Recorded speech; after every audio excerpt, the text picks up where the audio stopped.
Well, good morning, all. It is 9:31. We're going to call this meeting to order. May I please have the roll call?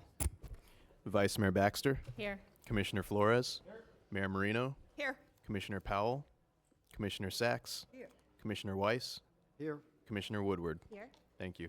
Thank you. I've asked Commissioner Weiss to lead us in the pledge and the invocation. If you can stand, please do so.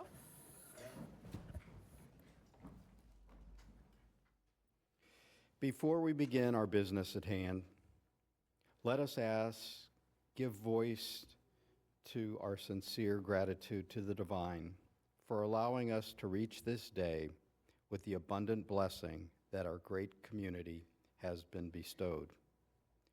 Let us pray that with sacred guidance from the Almighty for our decision-making, we will continue to work for the betterment of all. Amen.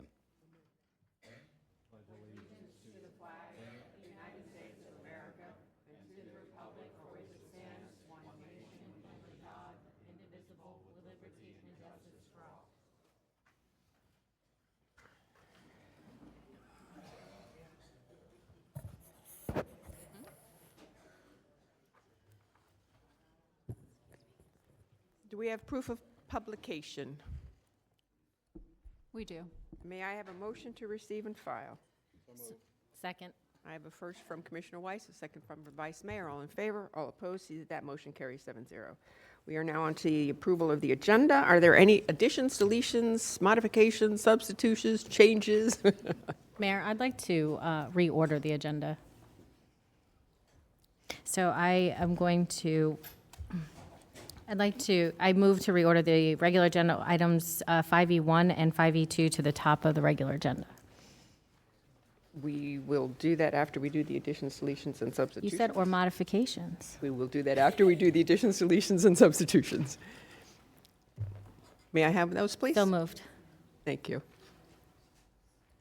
There's the add delete sheet for your consideration.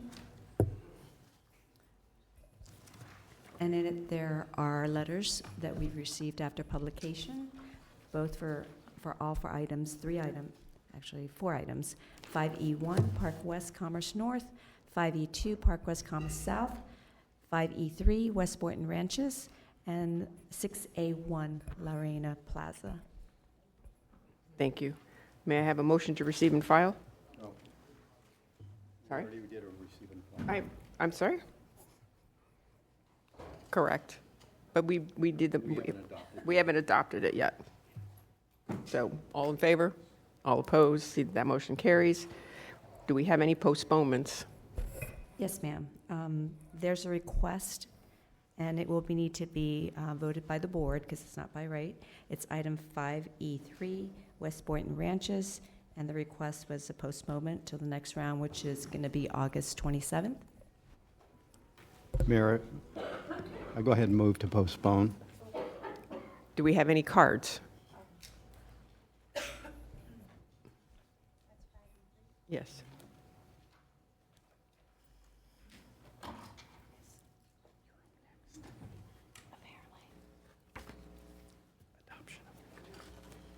We have 3 cards on 5E3. This is just on the postponement. Okay, we have Linda Smith, Barbara Roth, and David Schulson.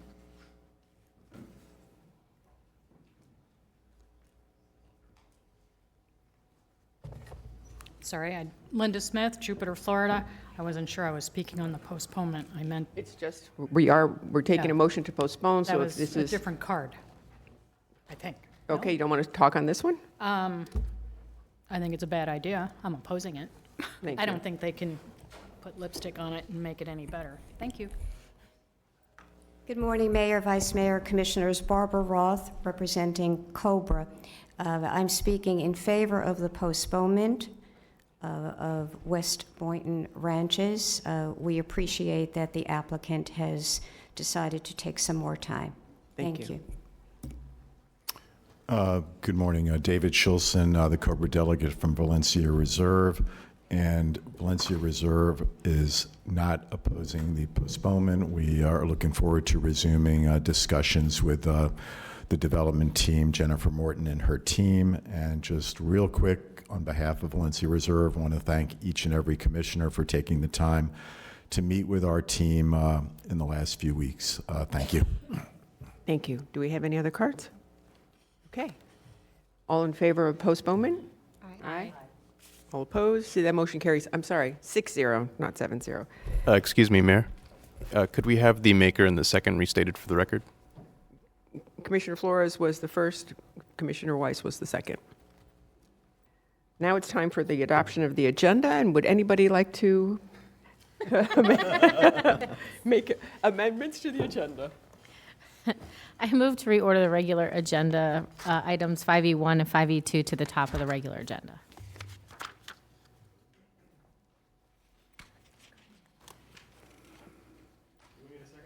Yes. I have a motion and a second. All in favor of moving the 5E1? Commissioner Woodward? I just wanted to point out, we have a stack of cards for these. Is that, you still want to move it forward? It will be a vote of the board.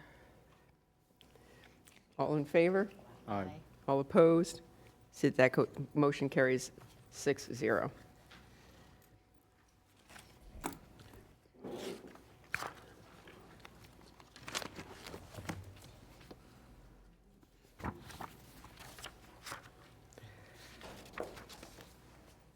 So we have moved 5E,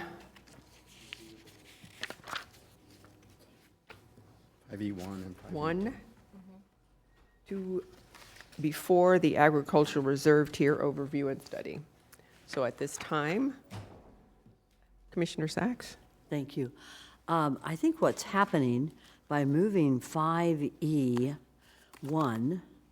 is that we will be discussing this as a commission, but minus one commissioner. And I believe that Commissioner Powell is coming back. So I would be very interested in not having this discussion without, I always want to call him Senator Powell, Commissioner Powell present and having his opinion heard. So for that reason, I am going to oppose any reordering, especially when it comes to votes. I mean, we're going to discuss issues that we have strong opinions on, and we'll take a vote. And he's coming back. He's been excused to go to a graduation. So for that reason, I think if we're going to take votes on issues, we should all be here to have that discussion and have that vote, Madam Mayor. So I would like to have another, and I think that that's, I didn't realize, I don't mind reordering the agenda, but I didn't realize that that is what would occur, is that we would take a vote from the county commission minus one commissioner who is on, I'm sure he'll be here before the end of this session. So I would ask that we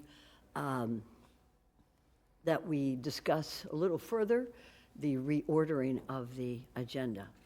If I'm not mistaken, we made a motion and we passed it. I know, but I voted yes on the motion, so I can ask that it be retaken. Right, Mr. Attorney? Thank you. So, yes, so under the rules, you can reconsider the motion so long as the motion to reconsider is made by a member who voted on the prevailing side of the question. So you can make a motion to reconsider. And may I just clarify the motion that was made? It might actually help you, Commissioner. So it wasn't to put it now or take it first. It was just to put it at the top of the regular agenda items. I don't see any. So we would still have to get through, we still have to get through consent. We still have to get through the ag tier overview and study and the public hearings. So it would be the first thing we would be taking on regular agenda. It's all regular agenda today. There's no So- consent, so it's all regular. It would go right to Right. the top. So it would go in front of the Ag Reserve tier overview and study. And as for a commissioner not being here, it seems lately that commissioners are not attending meetings or are leaving meetings early, so we can't rely on having a 7-member board here all the time, because as of late, that hasn't happened. So I think we have a motion on the table. The motion was seconded. If you would like to do a substitute motion, to put it back where it is Yeah. on the agenda, you'll need a second. It's a motion to reconsider. It's a motion to reconsider, Right. Mayor. And the reason, again, is that You need a unless second, there is a no compelling one seconded. reason to not After the wait Ag Reserve. for all 7 commissioners to be here, that's 245,000 In front people of. whose voice will not be heard. Unless there is a compelling reason to not have this one commissioner present and give a vote on this very important issue, I see no reason to put anything out of order that has already been placed in order by the administration. So I am asking my colleagues if we could have a motion for reconsideration, take a look at it. Okay. You want a second? Commissioner, so to restate the motion, I wanted to actually take the ag reserve tier information first. So if we could take that first, that would, I think, be important prior to the 5E1 and 5E2. I don't care if, I just want it to be fair. There's 245,000 people represented by him. I'm sorry, Mayor. This is what happens when, when you have important issues. I think these important issues should be open, transparent, and inclusive of all our commissioners. Every And I would item just on like our to make agenda sure is that important. whenever he comes, that we follow the usual order of the agenda. That's all.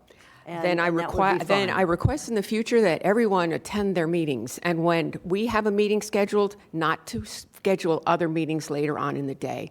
As of late, we have not had people attending, or we have had people leaving early. We cannot continue to have, where I had to ask Vice Mayor Baxter to stay at our last meeting, because if she left, we would not have had a quorum, which is a discussion that Commissioner Flores brought up several months ago about having a quorum.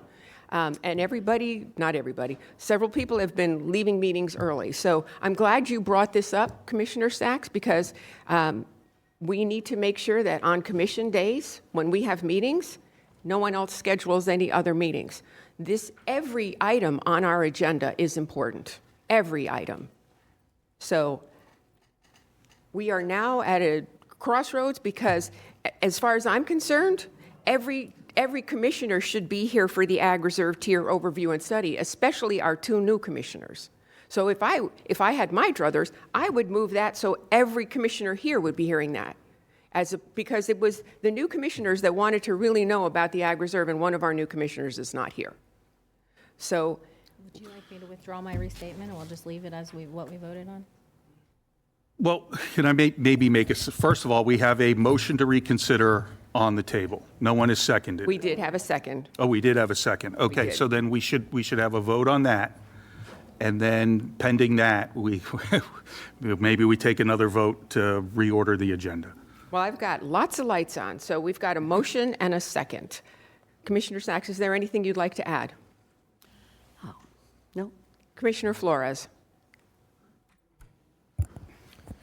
Yeah, I just want to clarify, some of the times when we miss meetings, it's out of our control. And to have that discussion here today, it's when we're talking about one individual specifically, they can't reschedule a graduation, which is what he's attending right now. So I just want to be fair to him, his family. This only happens once in a lifetime. So unfortunately for him, while it probably behooves him to be here, I'm pretty sure he did meet with staff on this like I did.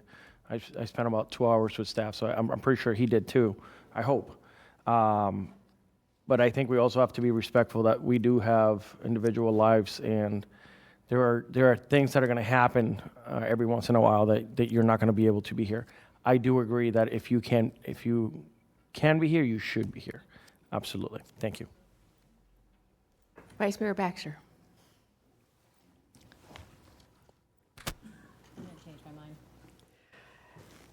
So we have a motion and a second to keep the agenda as ordered. Commissioner Weiss? Yeah, thank you, Mayor. In the spirit of compromising, I think what I would suggest we do is, why don't we move the item on the Ag Reserve, the overview of the Ag Reserve.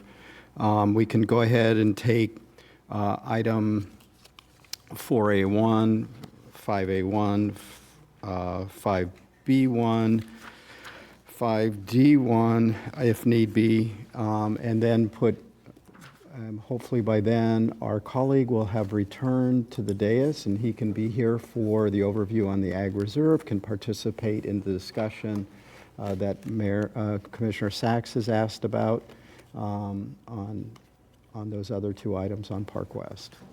So you're suggesting to move 3A to before 5E1? Right, I think that's, that would take care of that and put it right in front of, before we talk about Park West, so we can move it move it there. That So work? that would be, so I guess that would be a substitute, would that be a substitute motion? Well, that was a reconsideration. That was a reconsideration, do we have to? Yeah, so let's undo the motion that was made to reorder the agenda. So then, once that's undone, then let's make motions to reorder the agenda in whatever way is deemed Okay, appropriate. so we need to vote on the reconsideration? Okay, so call the question, I'm ready to call the Okay, question.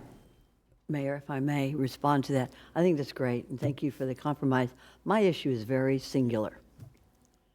When it comes to an issue of a vote and a discussion amongst all of us, since this is the only time we discuss these issues, we need to try to all be here and to make arrangements, because Commissioner Powell had a graduation. He was excused. So I don't want to do anything that would limit his availability to discuss and vote on these issues, Commissioner White.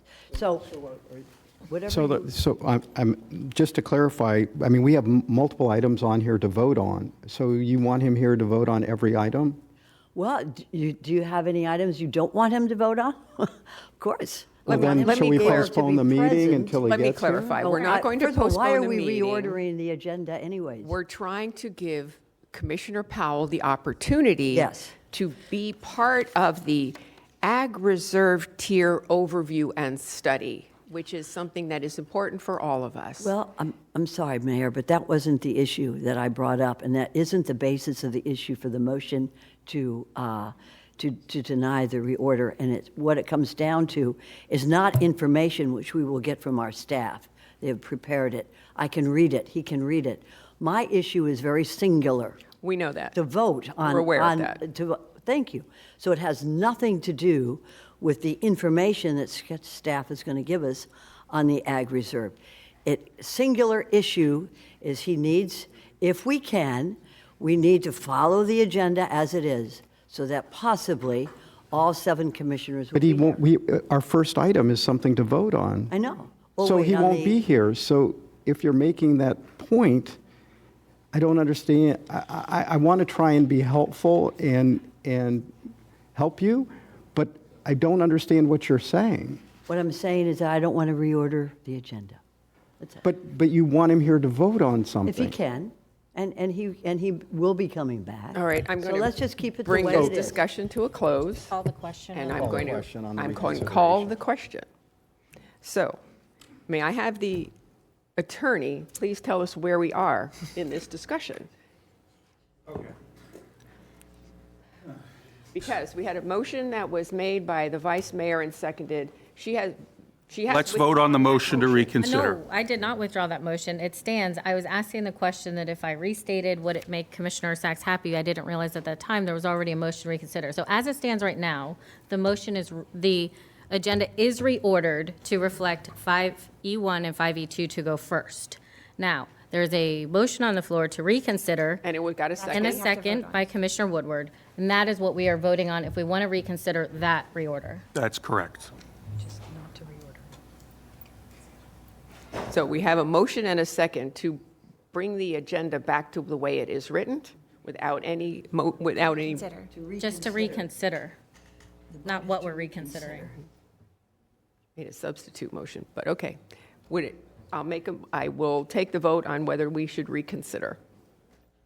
All in favor? No. Aye. You want to do a roll call? Let's do a roll call vote on that, please. Nay. No, I don't want to reconsider them. Commissioner Flores? Commissioner Sacks? Yes. Commissioner Weiss?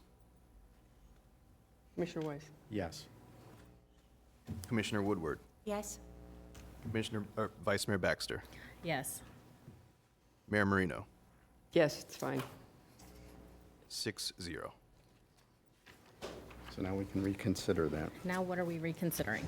your motion. I liked Yes. Vice's recommendation. Now we're back to reconsidering your Are motion. you ready to make your motion? Yeah. So can I make a motion? Make a substitute motion. Okay. All right. I'd like to make a substitute motion to move item 3A, the AGR tier overview, to right in front of item 5E1. Second. I have a motion from Commissioner Weiss, a second from Commissioner Woodward. Wait, if we're moving it, does that mean it's moving back further? The overview goes further behind, so The hopefully overview he will can go- be here for that. Hopefully. You don't want that.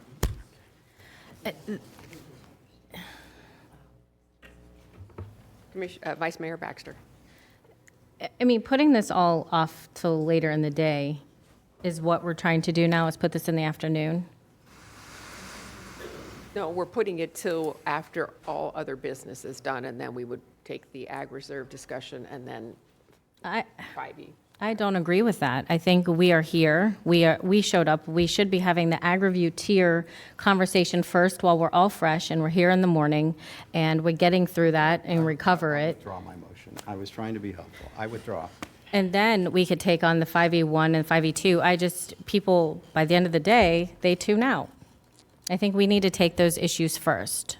So I don't mind taking the ag reserve tier. So I would move to take the ag reserve tier item or well, if you withdrew your substitute, so I don't know if it'd still be a substitute. I'm withdrawing. I think right now with the withdrawal of the motion, the agenda stands as is. Do we in fact have a motion to adopt the agenda as written? No.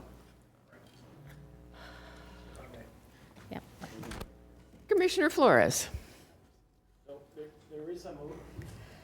We already passed a motion which moved item 5E1 and E2 to forward. So that's where it stands right now. I'm just clarifying that point. We're reconsidering. No, we're reconsidering, but there hasn't been another motion made. So until another motion is made, that's what we've adopted.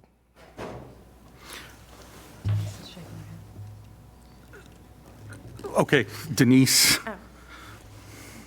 Just to clarify, when you do a motion for reconsideration and you approve that motion, then it's at exactly how you began with. There is no pending motion at this point.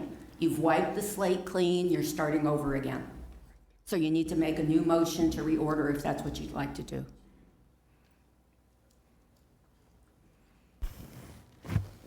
So, Vice Mayor Baxter.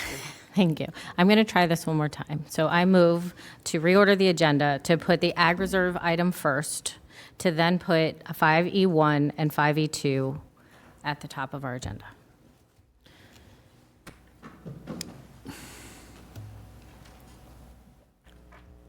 Commissioner Sacks. I'm sorry, I don't understand.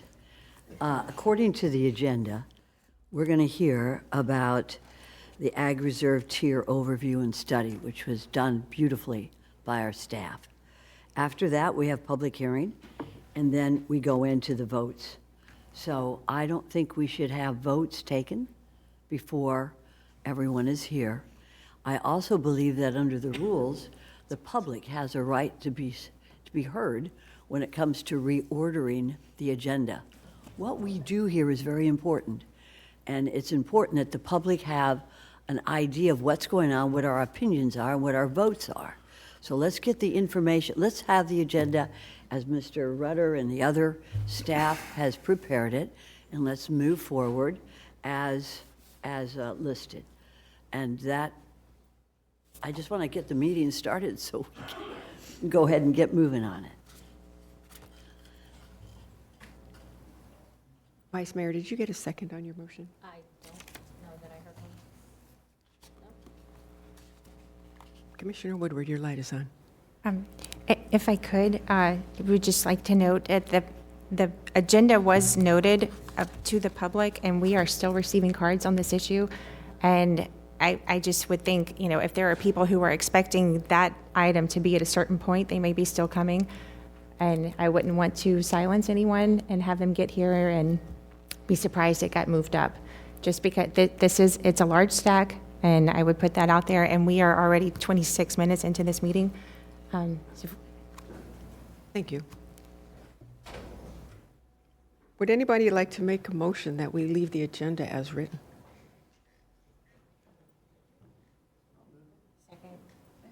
We have a motion and a second to approve the agenda as written. All in favor? Aye. All opposed? See that motion carries 6-0. We will now move on to the BCC direction follow-up, the ag Excuse me, Mayor? reserve tier overview. Excuse me, Mayor? Yes, sir. Could we have the maker and the seconder restated for the record?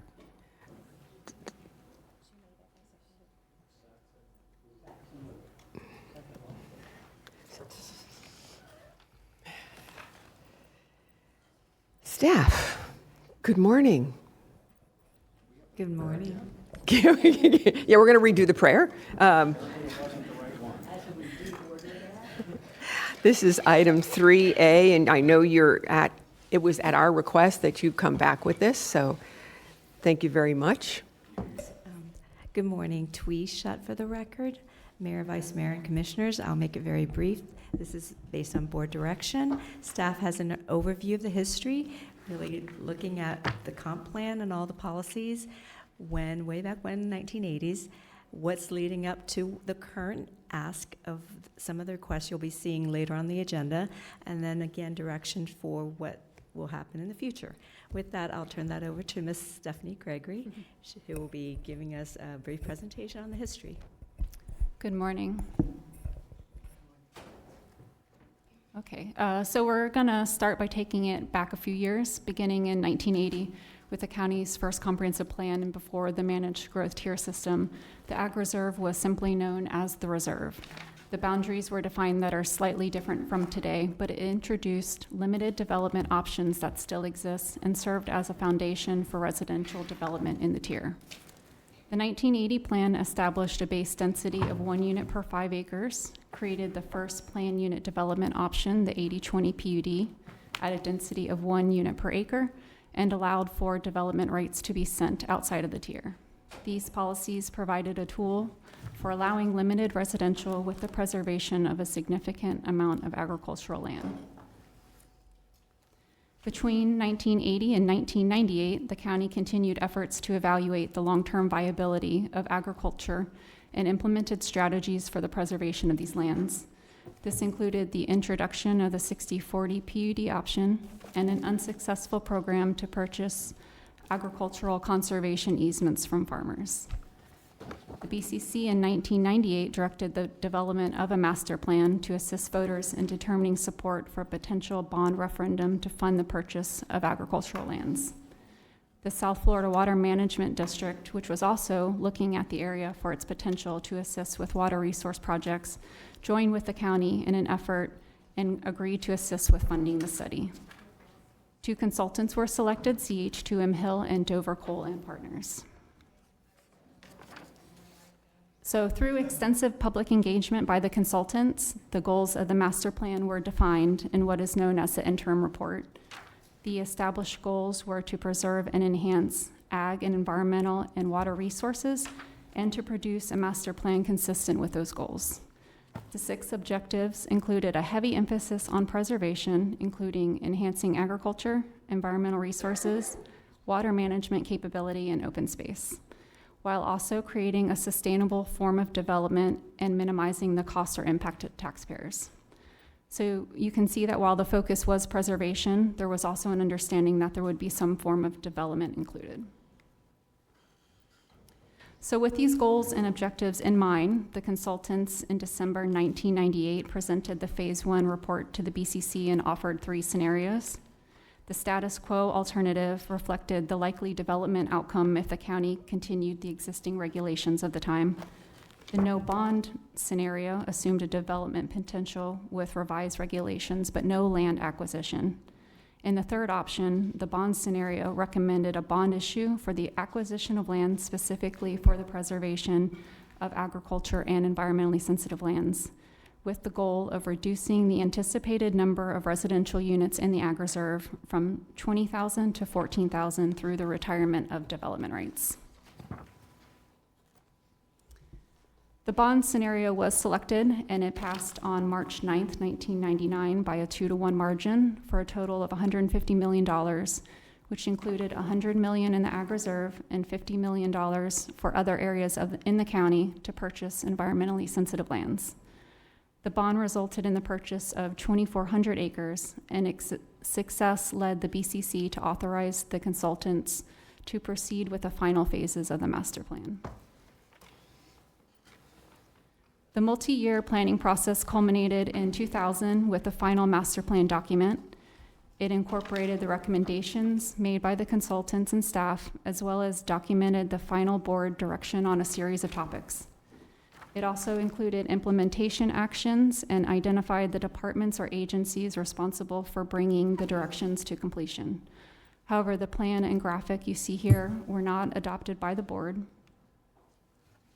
Rather, the board's directives were translated into policy by staff as Objective 1.5, with corresponding policies that were adopted by the BCC in 2001 within the comprehensive plan. The main objective remained, as stated in the master plan, to preserve the unique farmland and wetlands for agriculture, environmental and water resources, and open space. And this was to be achieved by limiting development, including non-residential, to serve only the residents and farm workers of the tier, and limiting the density and requiring residential development to be clustered with preserve areas. Since preservation is the focus, we'll start with an overview of the preserves.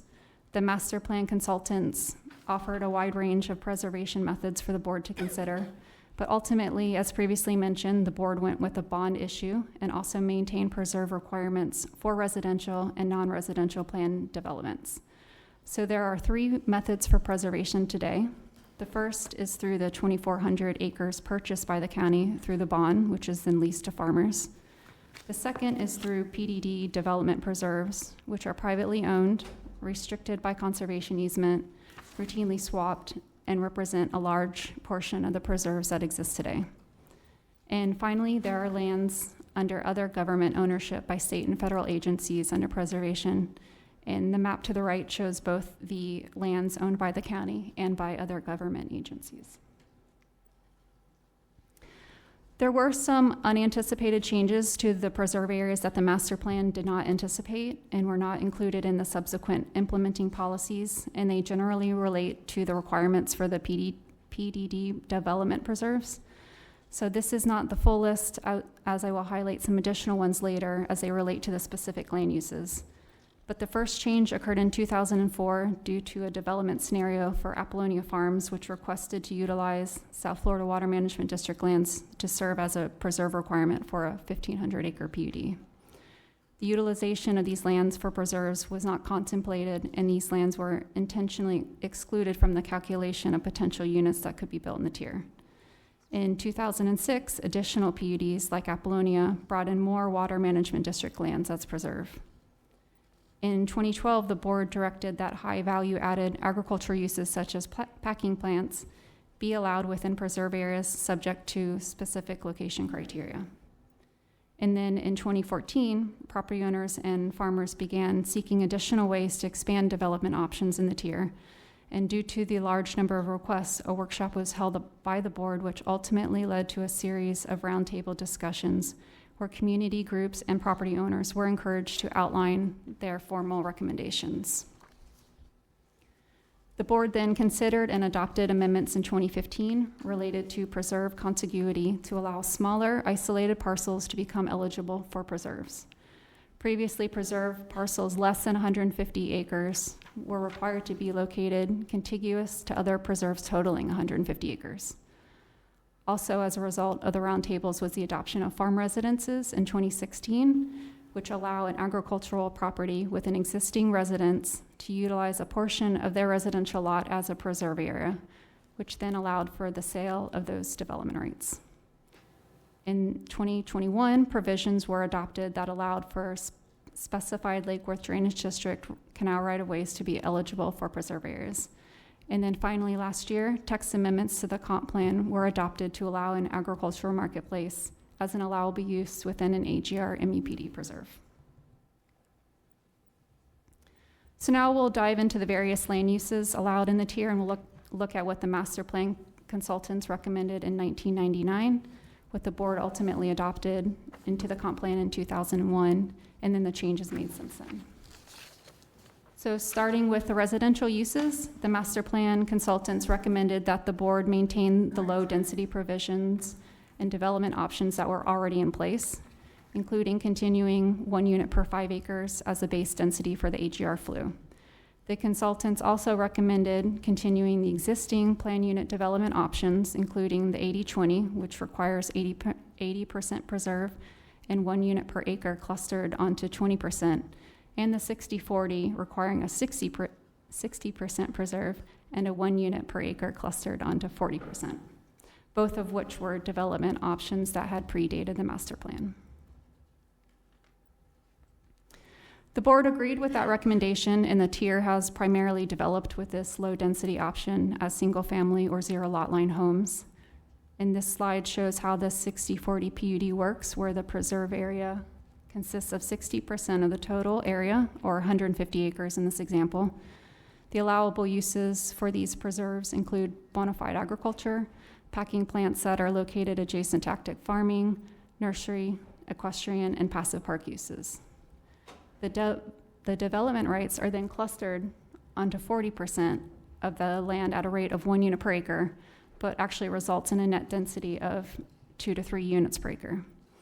So also notice that all of the drainage and infrastructure to support the residential use is all included within the development parcel.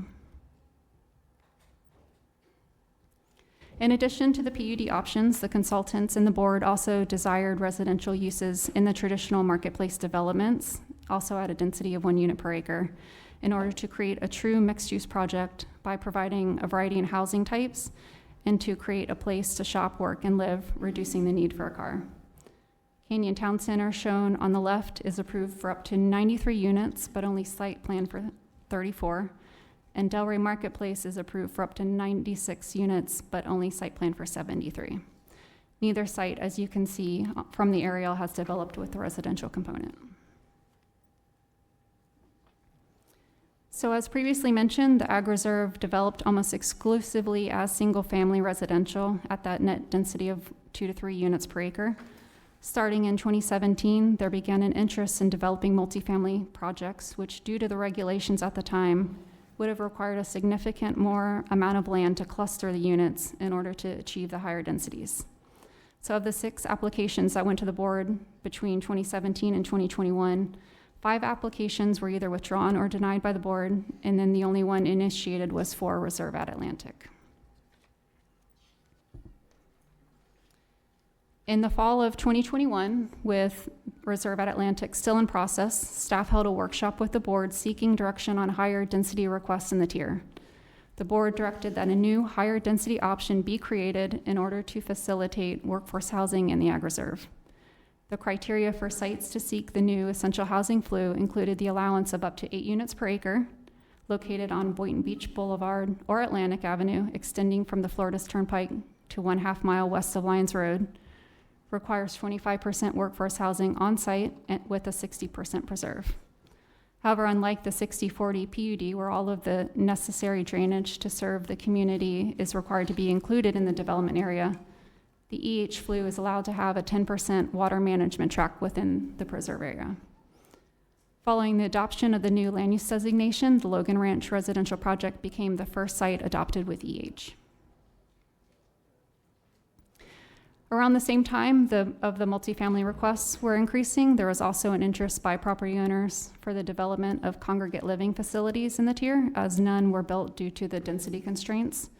So in 2022 and 2023, Two applications, All Seasons Delray and Erickson Senior Living, propose a new development option to allow for independent, assisted, and nursing home uses, up to 8 units per acre with a modified preserve area requirement.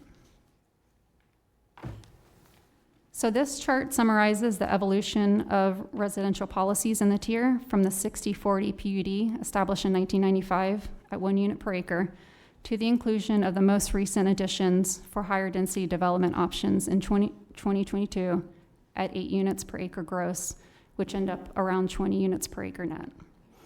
As you can see, as each new development option was proposed, the requirements were modified from the original residential option as it relates to location, density, minimum acres, the required workforce housing percentage, preserve percentage, and the preserve uses. In looking at the commercial uses, one of the fundamental tenets of the AgriReserve Master Plan was to focus the non-residential development internal to the tier at a central location for sustainable development, and to ensure that commercial development did not exceed demand and thereby serve as a draw from outside of the tier. This was achieved through several policy recommendations by the master plan consultants, including a commercial cap, which is unique to the tier. The consultants recommended a maximum of 1,100,000 square feet and recommended that the space be evenly divided between 2 mixed-use centers and that all new commercial development be required to have a 60% preserve. The board adopted these recommendations by policy in 2001, with the exception that the commercial cap was reduced to 750,000 square feet. The board also limited the extent and location of mixed-use centers by requiring commercial uses to be located within a quarter-mile Boynton Beach Boulevard in Lyons or Atlantic Avenue in Lyons. In 2005, the BCC selected 2 centralized locations, one at the north end and one at the south end of the tier, in order to reduce potential trip lengths and to encourage a more sustainable development pattern. The 2 mixed-use centers selected are the locations we now know as Canyon Town Center and Delray Marketplace. So a lot of the changes to the Ag Reserve came out of the roundtable in 2014 and board workshop in 2015, including board direction to staff to allow for additional neighborhood serving commercial and to address commercial uses that predated the master plan, what we refer to as the pre-existing uses.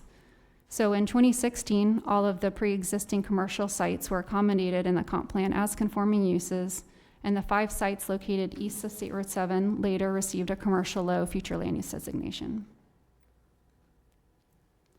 The 2016 commercial text amendment that was directed by the board to allow for new neighborhood serving commercial uses increased the cap from 750,000 to 980,000 square feet. At the request of a property owner during one of the public hearings, the board also exempted sites 16 acres or less from the preserve requirement, but maintained the location criteria previously established. Within the next 2 years, the board adopted 8 sites to commercial low, and all of the available square footage in the cap was accounted for. With the cap fully absorbed through approvals in 2017, a pre-existing commercial use known as Three Amigos requested to expand and develop, and the board increased the cap an additional 35,000 square feet to accommodate it. A request to exempt self-service storage in 2020 for another pre-existing site known as West Boynton Center was also successful and adopted by the board. So the cap today is at 1,015,000 square feet with just over 10,000 square feet remaining. So this slide shows the Boynton Beach Boulevard corridor. This shows the land uses that have been adopted over time, and we have the quarter-mile radius shown in red, where commercial is allowed within the pre-existing commercial sites in pink. And this slide shows Atlantic Avenue with that same quarter-mile radius.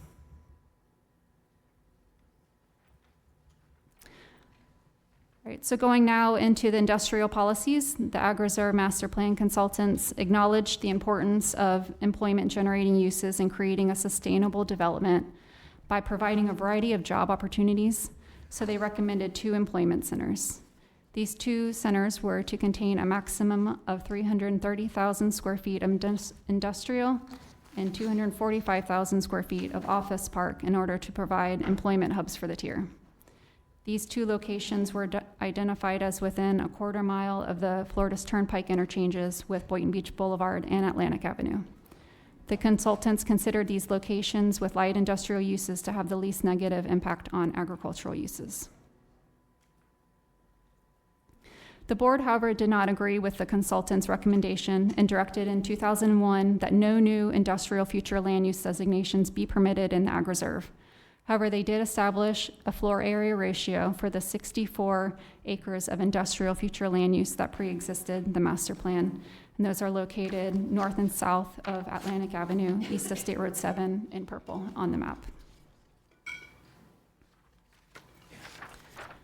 As there was no policy guidance in the comp plan, staff had consistently recommended denial of industrial requests. So during the discussion of a site requesting industrial in 2021, the board directed staff to look at establishing a light industrial future land use designation. The board then adopted in 2022 a text amendment to establish the commerce flue in the comprehensive plan with additional criteria and preserve requirement. Since the creation of the commerce flue, the board has adopted 6 amendments, totaling a maximum potential of just over 2 million square feet. So this slide summarizes and compares the previous non-residential policies and shows the evolution between 2001 and now of the commercial future land use requirements as it relates to the location criteria, the cap, and required preserve percentage. And as you can see, the preserve requirement for commerce established by the board differs from commercial. Both allow for the first 16 acres to be exempt. However, commercial requires a 60% preserve, whereas commerce was adopted at 40%.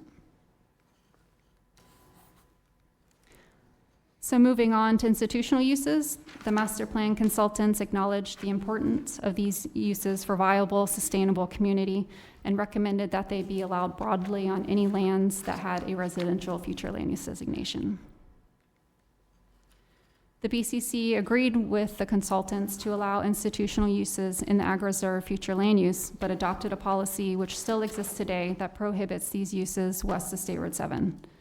This prohibition was primarily driven by regional water management projects proposed for the area, including a reservoir to support the comprehensive Everglades restoration plan and the construction of a potential water preserve area by the Water Management District, which is shown here in red. Both of which were intended to be located west of State Road 7, but were never built. So as you can see here, a snapshot of the institutional uses that exist today throughout the tier are primarily located east of State Road 7, with the exception of the West Delray Regional Park and a U.S. Postal Office. Institutional uses are allowed within the AGR flue, which is the primary land use of the tier, or within the preserve areas of TMDs and MUPDs, of which we have 415 acres. However, they are not allowed within the residential PUD preserves. In looking at changes over time, in 2005, the board adopted an amendment to institutional for the Bethesda West Hospital. And in 2016, the 3 existing institutional uses, Eternal Light Cemetery, Faith Farm Ministries, and Caridad Center, were added to the comp plan to acknowledge their conforming use status. So with the history complete, we'll now look at the current status of the tier through data and maps created by our zoning director, Lisa Mayer, which will show how all of these policies and changes have been implemented since 2001. So this is the snapshot from the last Ag Reserve workshop that was held in March of 2023. And the highlights include of just over 22,000 acres in total in the tier, that 29% is residential, 4% non-residential, with 60% of the land in preservation and 582 acres, or 3% of the total acreage, as other remaining lands. And we consider the other remaining lands as parcels with development rights, but not in preserve status nor with an approval. So you can see at the time we had a significant acreage, or 3% of the total lands in process as pending applications. The snapshot today shows a slight increase in residential from 29 to 30%, but also shows an increase in lands in preservation from 60 to 61%, with other preserve uses increasing. Other remaining lands were slightly reduced from 582 acres to 489, and pending applications are down to 0.5% of the total land area. So this slide shows the location and existing uses of those other remaining lands, including the pending applications in pink. And this one is a look at the PDDs, which there are approximately 14,000 acres approved, with almost 5,700 acres in development, which is over 8,000 in preserve. There are 13,000 units approved, which is close to the 14,000 anticipated in the master plan with the bond purchase. This includes over 11,000 built units and almost 1,400 approved but unbuilt CLF beds. For the PDD preserves, there are just over 3,000 acres in government ownership and 5,000 in private ownership. So here's a comparison of the master plan graphic with the 2025 snapshot. The development that has taken place is a bit more spread out than what was originally envisioned, but the areas west of State Road 7 are primarily in preservation with non-residential uses along the main corridors.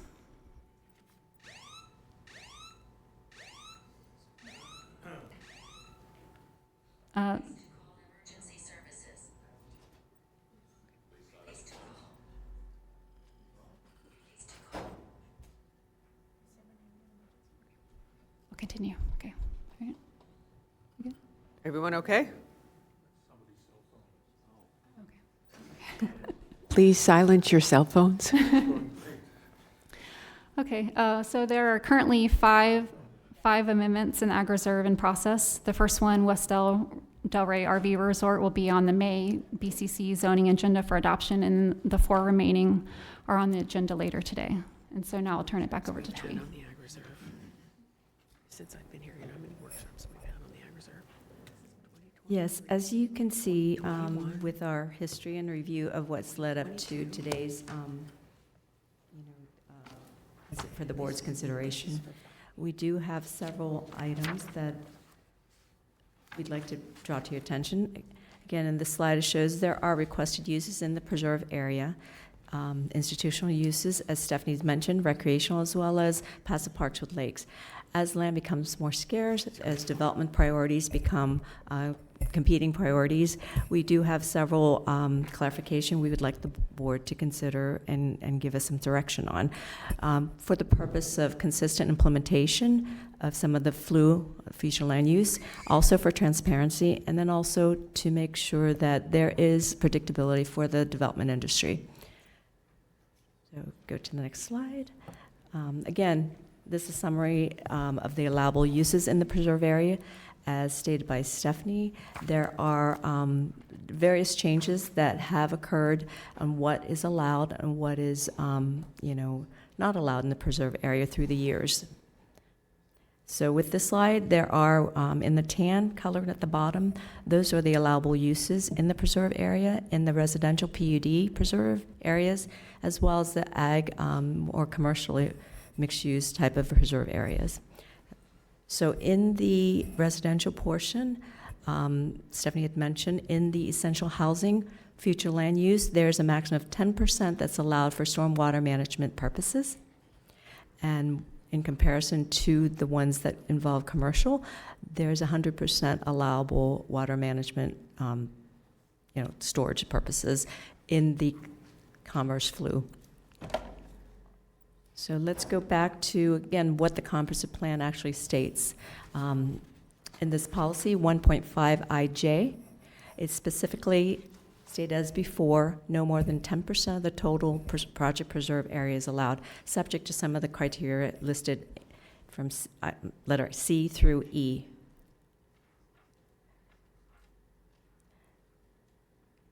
One of the questions that we'd like to have the board clarify for us is, again, we have noted there are underground, overhead easements throughout the county. In the Ag Reserve, we allow existing and or new overhead underground easements to traverse the preserve area. A lot of it could be for preservation of future ag uses. It could also, a lot of it could be for drainage purposes. So these are your piping easements underneath and traversing through the preserve area.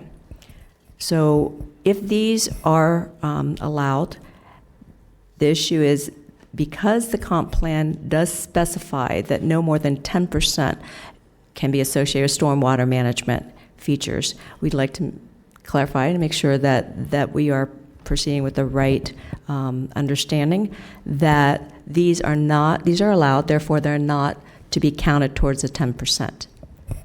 So that's really the direction we'd like to have. What this would affect, possibly, we normally put a conservation easement over these preserve area. We'd like to, subsequent to board direction, we will evaluate with the county attorney's office and bring out any amendments to the conservation area easements if needed.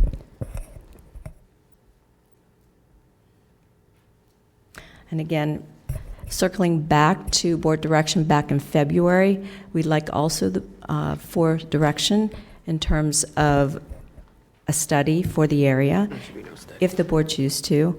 The scope of work is listed here under the first bullet. Again, to recap, it's analysis of future land use designation.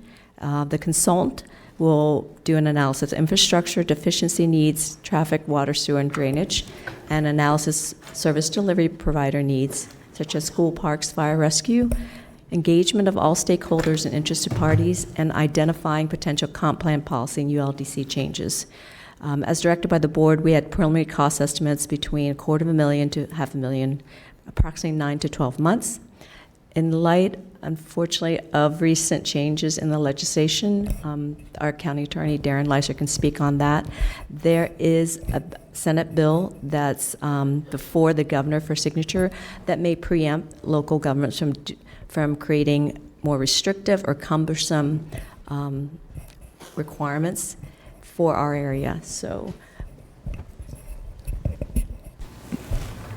this may affect the study. Or Certainly, if you'd like to hear from me, I'd be happy to explain. Go right ahead. Sure. So there is a Senate Bill 180, which has been approved by both houses of the legislature. It's awaiting the governor's signature.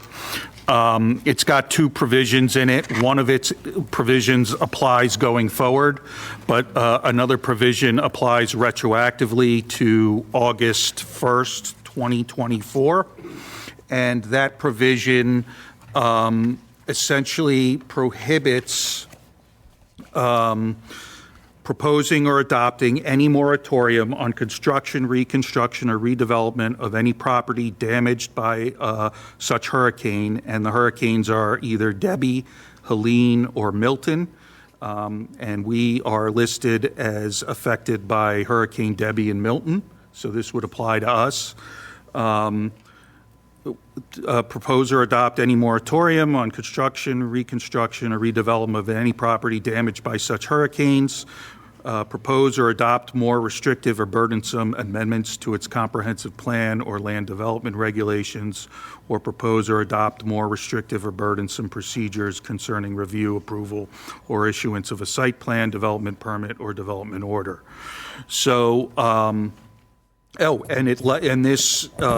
this prohibition lasts until October 1st, 2027.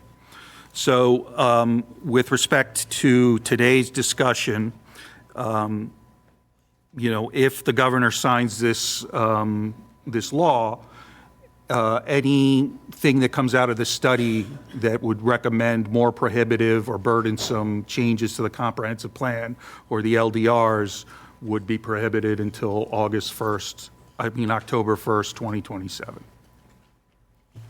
Thank you. Commissioner Woodward, Commissioner White, after Commissioner Woodward, and then Commissioner Sacks, and then Commissioner Vice Mayor Baxter. Question for the attorney on this. Does this mean any changes that would have been made at, did you say August 1st of last year? That's right.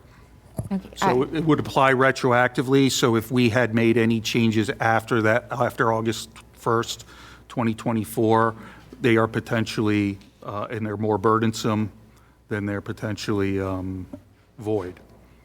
All right, so I understand moving forward that do we know, did we make any policies from August 1st of last year that would fall into this category? My understanding is we have not. I spoke with my colleague, Scott, who does the zoning aspect, and we do not believe that we have, so. Okay, so at this point, it would just be any decisions we make moving forward. Correct. Okay, thank you. Thank you. Commissioner Weiss. Thank you.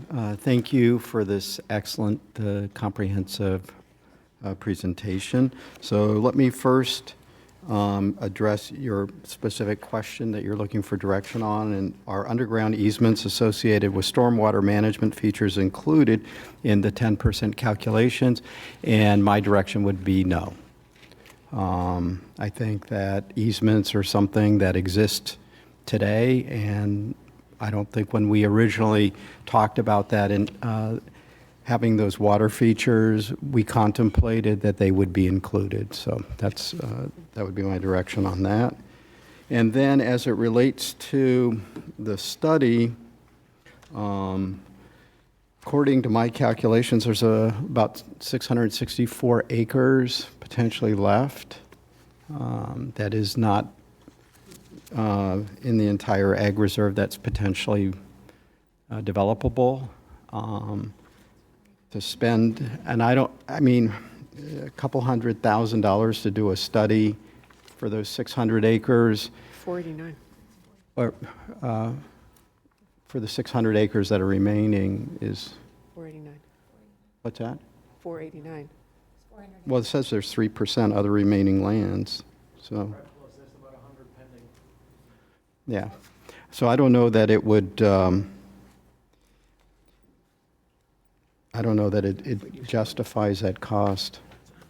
So, but that's just my, if somebody, I could see where somebody could say, well, it's maybe that we need somebody to figure out if we need more schools or something else. I don't know, but at this point, it seems like a lot of money for something that will have relatively small impact.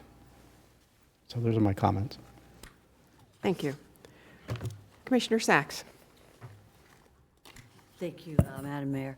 This is for the attorneys. And we had a discussion about this yesterday, I believe, and I appreciate your expertise. Reading this bill, it seems to mean that there are certain counties that Senate Bill 80 targets, that whatever they do with regard to development or moratorium on land, that can be done away with, that can be waived, that it can be null and void once this bill takes effect. You and I talked about when the bill would take effect. Doesn't make any difference because it's retroactive, right? So whatever we do, it could very well be subject from the state of Florida to being null and void. Yes, I believe that's what I was trying to say, yes. It's saying it. Yes. And I like the way it says certain counties, and we know that we are one of those certain counties. So it is, and I would like to hear, as we proceed in today's agenda, I'd like to hear your opinion on these things, because I certainly don't want to have applicants get ready and spend money and then have everything null and void at the end of it. Well, it doesn't apply to applications that are privately initiated. So it's only if the county is making the changes, if they're county-initiated changes. Or if a private initiation gets federal funds, then, but you are the expert in this, so I would defer to you, but I'd like to hear your opinion as we go through the agenda. Because I certainly don't want, if a private applicant is getting federal funds and then it comes down to whether, and again, it's if the governor signs it. However, it is a Senate bill, and politically, he probably will sign it. So I'd like to hear your opinion as we go through the agenda, if we could. Thank you, sir. Thank you. Vice Mayor. Thank you, Mayor. Thank you, staff, for putting this together. Some of us have heard it a few times, and I always appreciate the refresher course. Questions for you, though, and some things came up. I do agree with Commissioner Weiss. I don't want to spend the money. If other commissioners want to potentially look at it after we see if this bill is signed or not, that could be an option. But I do have a few questions in regards to calculation of open space, right? So if you went to slide 16.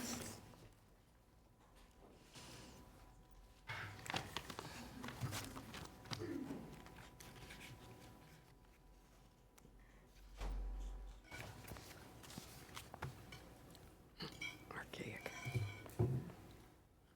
So there seems to be several properties in the ag reserve that have this clustering of development. Would you like to, or if someone from staff could share with us the history on why that was done?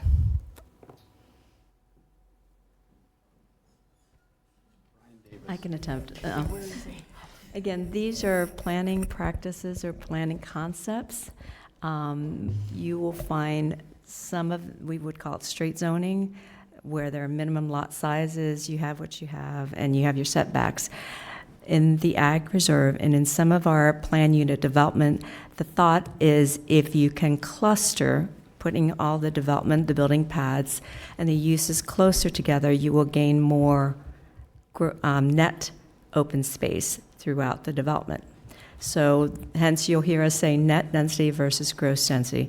So these development options were an attempt to preserve land for ag uses, potential ag uses, or maintaining land for existing uses, as well as accommodating development and preserving open spaces. So hence, we have the 80-20, 80% preserved, 20% developed.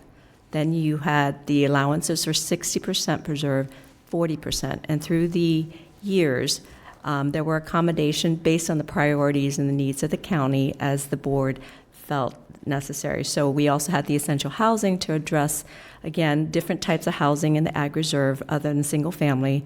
There were multifamily options that would allow townhouses and apartments, as well as CLFs. So those, again, were placed in the essential housing, which allows you an additional 10% for water management feature to be within the preserve area. So you, in essence, have an official 50-50%. So again, it's really a planning concept that is trying to cluster all the development, hence also economizing the length of pipes and the different infrastructure needs for that development. What if a builder wasn't concerned about that? What if the builder wanted to take what the allowed density and put them on 1 or 5 acre lots? They're able to do that. In the ag reserve? Without that PUD, yes, they can do a straight zone subdivision. At 1 unit per 5 acres. Right. I'm sorry. But not 1 unit per 1 acre or Right. less than 5 acres? Right. So in order to get that, the higher density, they have to do a planned development. And are they cluster. still meeting the open space requirements? If it's a straight subdivision, there is no requirements for that In the ag reserve? in the ag reserve. Okay. So I guess, why do we keep hearing then that this is the only way they're allowed to build is by clustering it together? That is really not something that staff has presented. Can you other than move the plan. microphone closer to you Oh, or speak a yes. little louder, please? Again, that's something that maybe the development, depending on the development industry, what type of housing and what type of development they're delivering. The straight zone or the zone, the option for 1 unit for every 5 acres has always been available. But most people do not feel that that density would justify the cost of the development. So why can't they do 1 unit per 1 acre? Because the only option in the ag reserve for that higher density is the PUD option, the planned development option. That was what I was getting at. Yeah. It's a choice for the developer. Well, does the developer really have a choice? What if they wanted to spread it out instead of clustering it together? It doesn't sound like they have that option unless they spread it out onto 5 acre lots. Is that the case?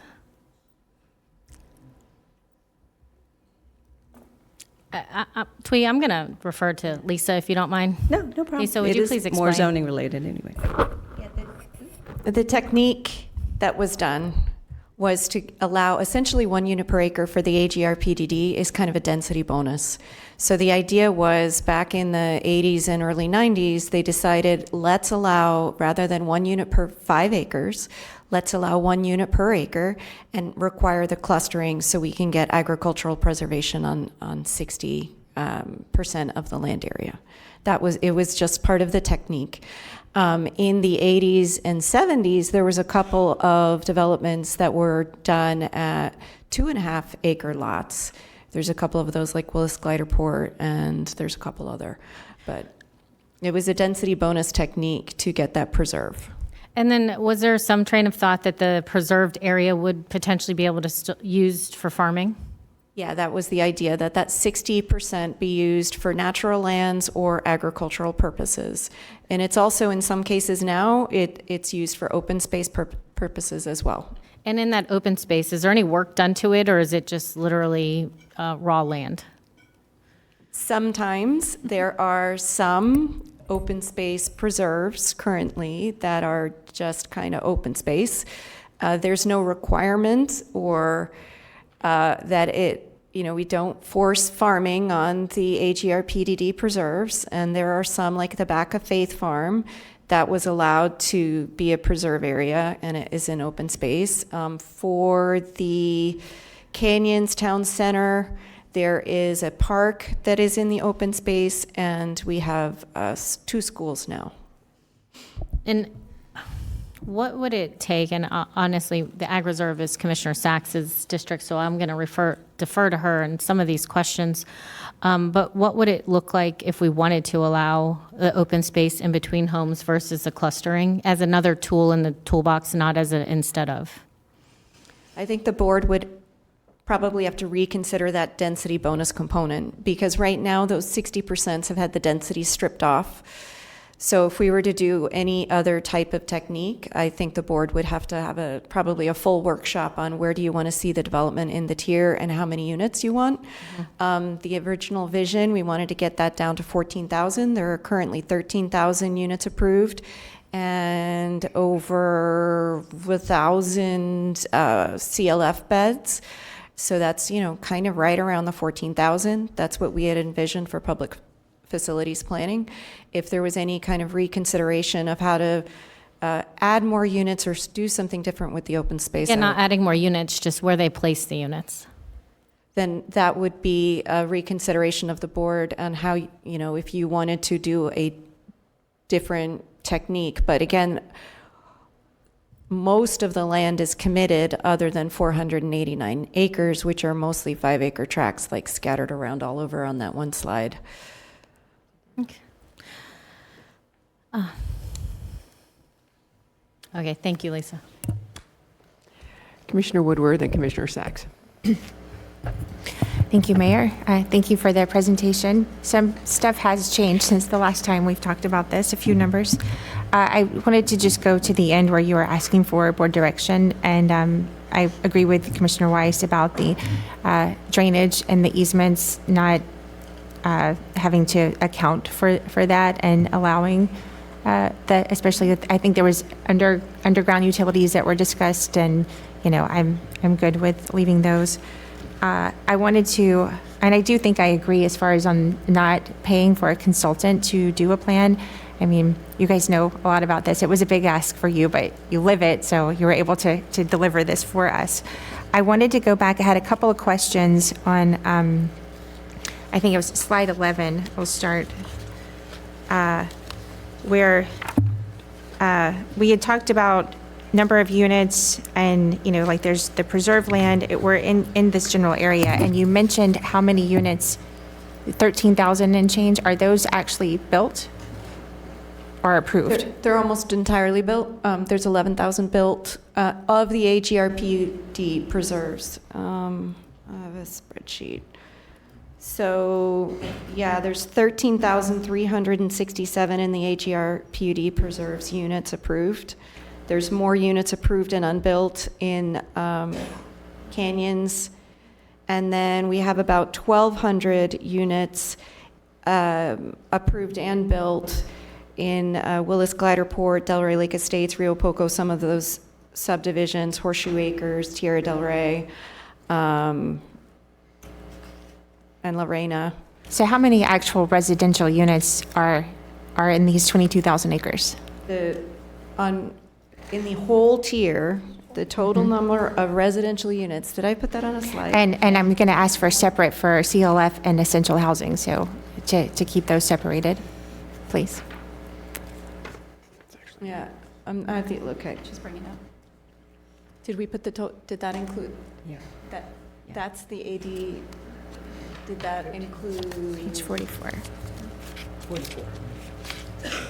Okay, yeah, that's in the PDDs, and there's an additional 1,200 that are not in the plan developments in those subdivisions. So just take that. So 13,000 approved, plus the 1,200, and then that would be the total amount of development available in the tier right now that are approved. So the 1,200 that you were talking about are going to be the larger ones that were probably already there when this was designated. Those aren't part of any planned group, but they are residential. Yep. Okay, that's 1,200, you said? Is it, sorry, there's a lot of Wait a numbers minute, here. I'm sorry, I was looking at acres, it's 400. 400 homes. It's 400 in the straight subdivisions. Okay. And then on the essential housing, only one has been gone through the full process to be approved, and I think that number was cut in half. How many units is that? They reduced it down to 180 units. And how many were we planning for in essential housing? Or were we allotting? We did do an analysis in that staff report. I'd have to pull it up real quick. Okay.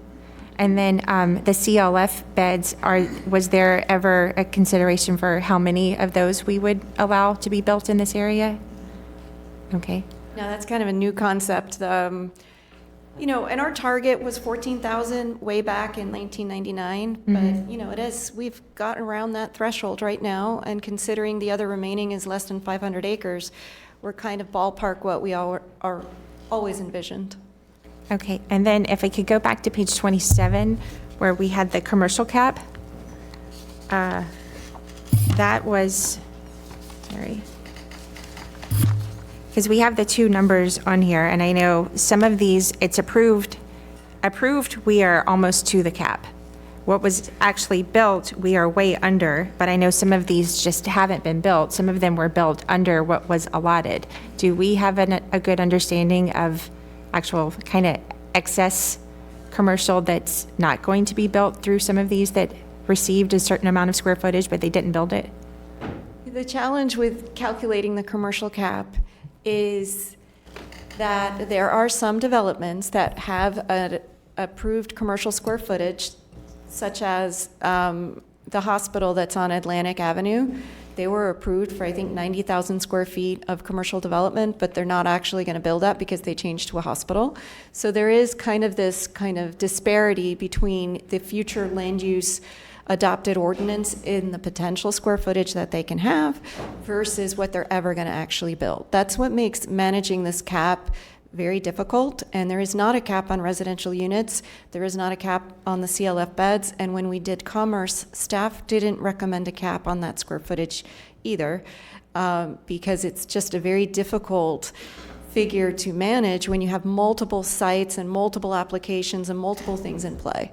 But there is kind of a gap there between the amount of future land use square footage that they theoretically have the potential to achieve, and then what they're ever actually going to build.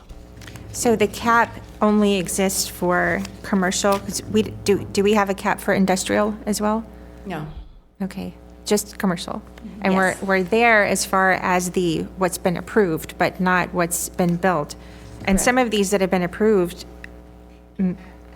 may have approval for some future, there's not like a site plan or a planned development for this. It's they got approved for X number of square feet, and they're kind of, it's there for future. Is that correct?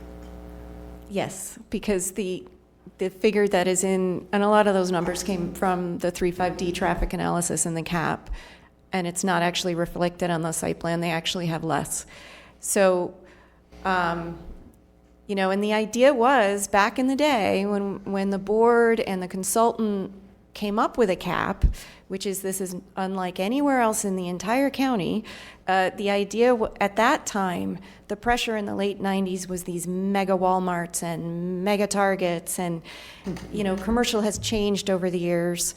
And as post-COVID, shopping is different, everything is different. I can't remember the last time we approved a mega large retailer.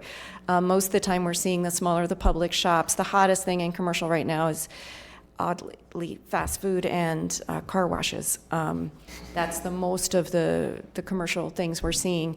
The other idea was to capture the commercial in the ag reserve to a limited amount for the residents. They didn't want it to be a draw for other people coming in. So that's why it's at Lyons and Boynton and Lyons and Atlantic. But in 2005, 2006, the board said, how about allowing some small neighborhood serving commercial? Then we made some changes as went through with the presentation. We upped the cap. We eliminated the acreage cap that had been there at the time, a maximum of 80 acres. And now we are here with this. I mean, an alternative could be eliminating the cap or adding more policies in lieu of the cap to a different technique for managing commercial growth. Okay. Is this something in lieu of us hiring a consultant? Because I think for me, this discussion and along these lines was what I was hoping to get from this. But would you feel comfortable being able to bring back to us maybe some potential policy changes or adjustments on addressing the commercial cap? And I mean, because I think a lot of the development pressure is going to be commercial or industrial uses, and for us to kind of manage it. We're talking 489 acres that are unattached or whatever at this moment. So it's not a lot, but I mean, if this is where the pressure is coming from, be able to help us, look at this in that way and realize, some of these may never be, I mean, if they've built it and they were under 30, 40,000 square feet, what was allotted, and there's a parking lot there now, I mean, are they ever going to build an extra 40,000 square feet? So I think for us, it would help us to adjust this and discuss the cap. I don't know about eliminating it. That's a board discussion, but that was one of the things I hope to get from the consultant, what to, allow in these last 489 acres, what is existing, and what's the reality of what we have approved. It wouldn't be difficult to look at the Boynton Beach corridor and the Atlantic corridor, the vacant lands that are there, the approved and built in the commercial that are subject to that chart right there, and to come back with a more specific analysis, because we have all of the site plans. And, as far as the other remaining goes on those two corridors, there's the item that got postponed today. There's another strip of land on Boynton. And then there's two areas along Atlantic that might get asks for future industrial or commercial. I mean, but really those two corridors are where we see the requests, and it would be possible to do that analysis on this chart and come back. Okay.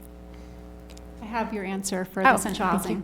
So we did do an analysis when that was adopted by the board, and based on the the location criteria for essential housing and the minimum acreage size, we had estimated that there could be a maximum of 268 acres eligible for the essential housing future land use designation. Obviously that would require a land use amendment by the board. And that would have resulted in 2,152 units. Okay, thank you for that. Okay, and then I guess just my last question would be, oh wait, I lost my place. Maybe come back to me. I have too many pages. Thank you. Commissioner Sachs. Thank you, Madam Mayor. You all did a great job here. Really did. Thank you very much. And I can hear my colleagues saying, why do we need to hire a $250,000 consultant when we've got this kind of expertise? Were any of you here when the Ag Reserve was created? I thought so. Didn't want to say it. And you were here too, right, Tweet? Okay, I need a little history lesson. I think, was Bert Aronson here in this seat? All right. I don't know if this is the exact chair, but I know that he was very important in that discussion. Okay, this is the question. Now, I know the answer to this, and I bet you do too. Why the Ag Reserve? Why this location? Why this area, which I represent? Why did the commissioners here and staff want to preserve this particular area of Palm Beach County?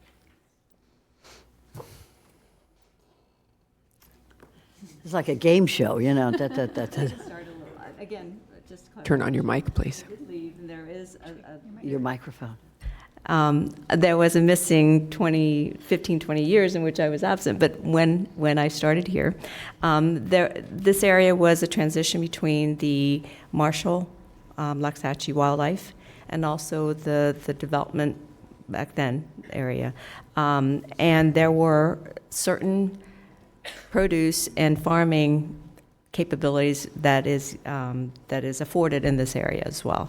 So again, both with the preservation and the environmental water sensitivity, as well as just serving as a buffer to the wildlife refuge. There is some concept back then why this area was special. So Lisa can fill in. Something else to add is there was a lot of emphasis in the 90s about the Gulf Stream and how this area had a climate that was different than others, and it was internal, and it could have vegetable farming that was unique at the time. So the combined effort of the climate and the East Coast buffer kind of protection was the Exactly idea. correct. Both of you are correct.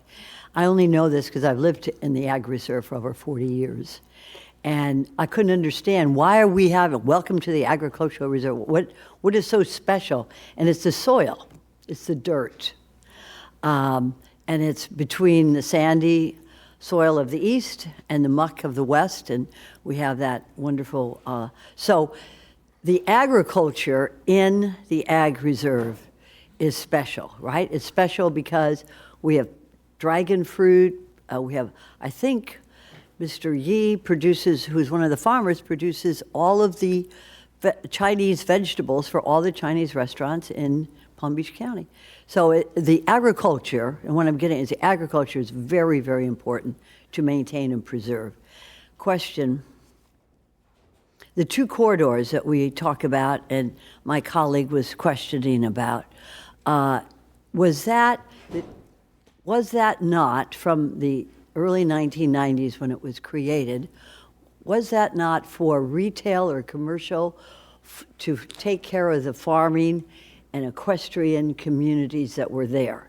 So in other words, instead of necessarily having a shoe store, it would rather be a feed store, which there are there, but it was to serve the needs of the farmers and employment for the farmers and equestrians at that time.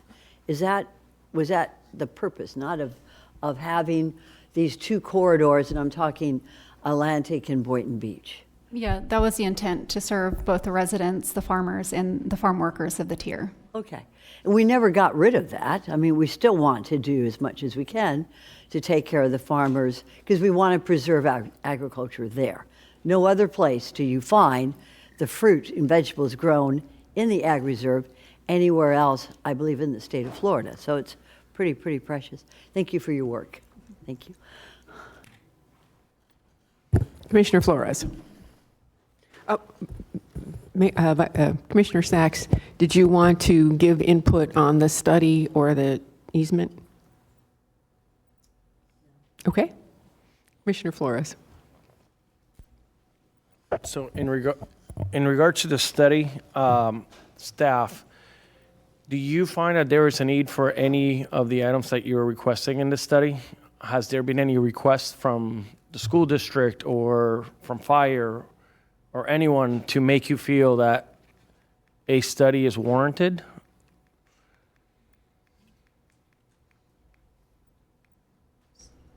Or are we just posing the question to post the question?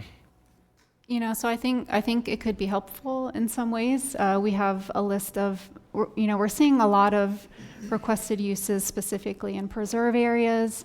where the school district is looking for a new site. You'll likely see some more text initiations for mixed-use projects. So in terms of having a comprehensive study that could look at those potentials, it could be helpful. But is it up to us to do a needs analysis about a school, or is that up to the school district? Well, yeah, the school district would. Yeah, so be I required would, for that. I would leave them to do their study and figure out where they need schools, and behooves them to act accordingly, because I think land is at a premium right now. So that's up to them. So I'm not in favor of the study at this point, considering how much land is available. And regarding the 10%, it should not be part. I agree with my fellow commissioners. You know, for me, this is a very interesting concept, and going through the history was very was good. I enjoyed it. Thank you for dedicating the time and effort to answering my questions. And I thought your presentation here is very thorough. There were things that I questioned about what the decisions that were made before, and I had some of those questions for you. But I do appreciate that our predecessors did have the foresight to preserve an area of our county to make sure that we continue to farm and have agriculture in that area. And I know the bond is a big topic when it comes to this area, and the assumption is that we purchased all this land when we really didn't. We only purchased 10% of the total land available. We have been able to preserve others through other ways, whether it's the state or dollars that were used to purchase certain lands. But where we're at now in the county, one of the things that we see a shortages in housing. And one of the things that you guys mentioned to me, that when this was originally zoned, inclusionary zoning wasn't included in this. Could you give me the reason why? Was there a reason why we have $1 million homes and over instead of inclusionary zoning for the Ag Reserve? That one will be on me to answer. Be there from the beginning. The decision was made early on, so when we wrote inclusionary zoning in 2005 and 2006, excuse me, the decision was made because of the density limitation. So again, the base density is 1 unit to 5 acres. If you engage in a PUD, you automatically create 1 unit to the acre. At the time, and until we created essential housing, that was it. So there were no bonus densities or things of that sort. So the thought was, because it was a unique structure of development, because it required, excuse me, the set aside, to not require an inclusionary component, to not require that workforce component that comported with the development pattern that was there. There was no basis to apply a bonus density to it. So what the outcome has been is $1 million homes and over in the Ag Reserve, and it's great. However, what we have seen in this county is that we have a shortage of workforce housing and affordable housing. And this board has adapted to the times changing, and they have made changes through the times to include essential housing in 22. So to me, it's enlightening to see what's happened. But I think the issue here was also that we didn't properly plan from the get-go. And I'm glad that this board has been able to shift and adjust to the times. And I think having that flexibility is always important in any planning, because as time goes, what we've seen from when this was originally created to where we're at today, that it's not the same times that we lived in. Our population has grown tremendously, and we've been able to adjust to that. So from the staff, thank you for catching us up to speed. I know you guys spend a lot of time with me. I'm assuming you did the same with my fellow commissioners, so thank you. Thank you, Commissioner Flores. Do we have some cards? We have 7. Why don't we go ahead and take those? We'll start with Linda Smith, Dr. Lori Vinicor, Brian Seymour, and Jean Strojek. We have 2 microphones. Ms. Smith, Jupiter, Florida. Thank you, staff. I always appreciate the presentations, and this is wonderful to get a recap. I understand that, this 5-acre plots and all that, back in the day, that might not have been considered luxury back then because the price of an acre was so much less. Of course, we know what's happened. It's luxury communities, and I understand that. And I'm going to say this once today because we're going to be talking a lot. This and other previous commissions have systematically destroyed the ag reserve with the death by 1,000 cuts. We've always been hearing that phrase. We also heard that there are about 500 acres left allowed to be developed. But I did some quick math, and I think you're hearing about 100 acres today. So we'll see how that all pans out. They're all asking for privately initiated tier changes, FLUA amendments, and text initiations. It was pointed out Canyon and Delray Marketplace should have 180 units. Let's develop those and they've already been approved. I don't understand all this talk about essential housing. And I understand that the county only purchased the 2,400 acres, but the comprehensive plan was adopted. Originally, that 60% preserved land, I don't believe was to be used for drainage. I'm not talking about the easements, I'm talking about the site drainage. I mean, if the project wasn't built, it could be 100% preserved land for agriculture. The State Road 7 line in the sand has been crossed multiple times, and I asked the board to please in the future protect the preserved lands that we have been designated through this process and hold the owners of that land accountable to maintain them, whether it's an ag reserve or in just open land. Open land also needs to be maintained against exotics and trash and whatever else might be happening there. Please don't let the future needs, whether it's a school district need or fire station or whatever, to chip away on this land. It was hard fought to own and to preserve, not to own, to preserve, and please keep it intact. Thank you. Good morning, Mayor and Commissioners. I'm Lori Vinacore. I live at 10626 Lorena Road in Delray Beach in the Agricultural Reserve. I'm a farmer and also president of the Alliance of Delray Residential Associations. I was one of the 19 leaders that participated in the 2014 Agricultural Reserve Roundtable. Just to expound on what staff had written regarding the Thomas Produce Packing Plant.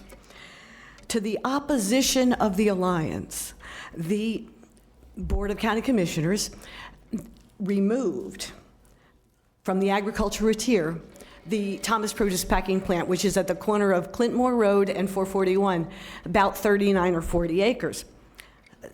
We requested there to be not hundreds of thousands of commercial square footage and a CLF and a few other things there. But if they had done that, they would have changed the agricultural reserve for the future. So what they did was they decided to remove it, and it went to the urban suburban tier. So they got approval for hundreds of thousands of square feet of commercial and a CLF. Well, most recently, the developer asked to change it to completely residential. And now there's 72 homes being built on that 40 acres.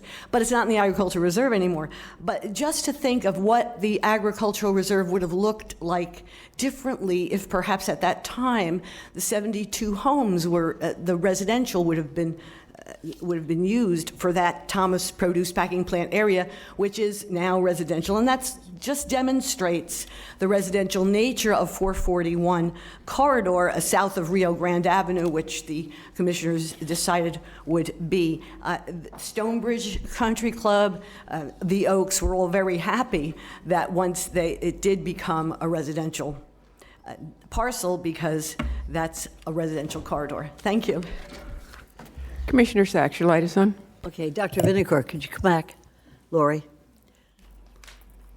I know you're president of the Alliance, but you also say you're a farmer. Yes. What do you farm?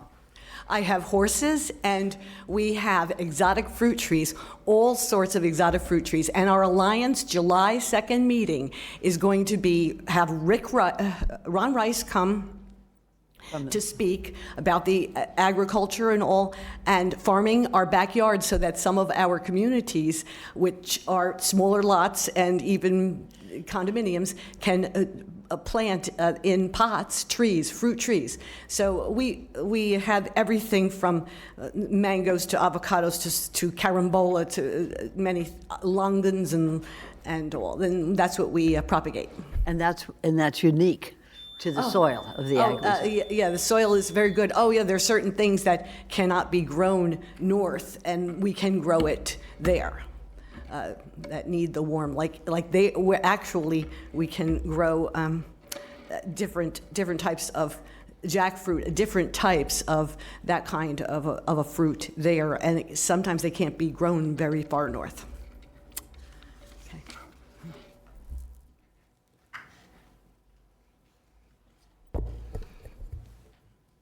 Good morning. I want to make sure it's still morning. Mayor, Commissioners, Vice Mayor Baxter, I appreciate this. I'm going to go quickly because really I'm here on one narrow issue. You can thank Mr. Strojek. He's going to keep me talking only on one thing, even though I probably could go for hours. And I heard from three of you, starting with Commissioner Weiss. What we're talking about is the 10% question on the easements. This is a critical issue because we've been held up for a while on the one approved EH. And what we're asking is that before you do leave today, that you all make very clear the direction that three of you have already given, that the easements for the drainage pipes don't count as part of the 10%. It's part of our approved plan. It's consistent. If we need to amend the easements, Darren and I could probably do that in about 15 minutes. I don't think we do. There are already conservation easements in place that have these things as they're proposed on the Logan Ranch property. So hopefully today you can give that clear direction. We will then move forward and start getting these things built. That's really all we ask for today. Good morning, Mayor and Commissioners. My name is Gene Strojek. I am the National Vice President Planning with BB Living, and we are the owner, developer of the Logan Ranch site there at Boynton Beach Boulevard and Acme Dairy Road. I am not here this morning to ask or request anything new in the preserve areas, but to ask you to provide staff with direction to approve what you already have, our site plan. So we can move forward and start construction that we're very, very excited about, and to bring the essential housing to the market. We've been delayed probably 4+ months on this issue, and again, we're very excited. We want to move forward, and again, we ask if you can approve so we can move forward. Thank you.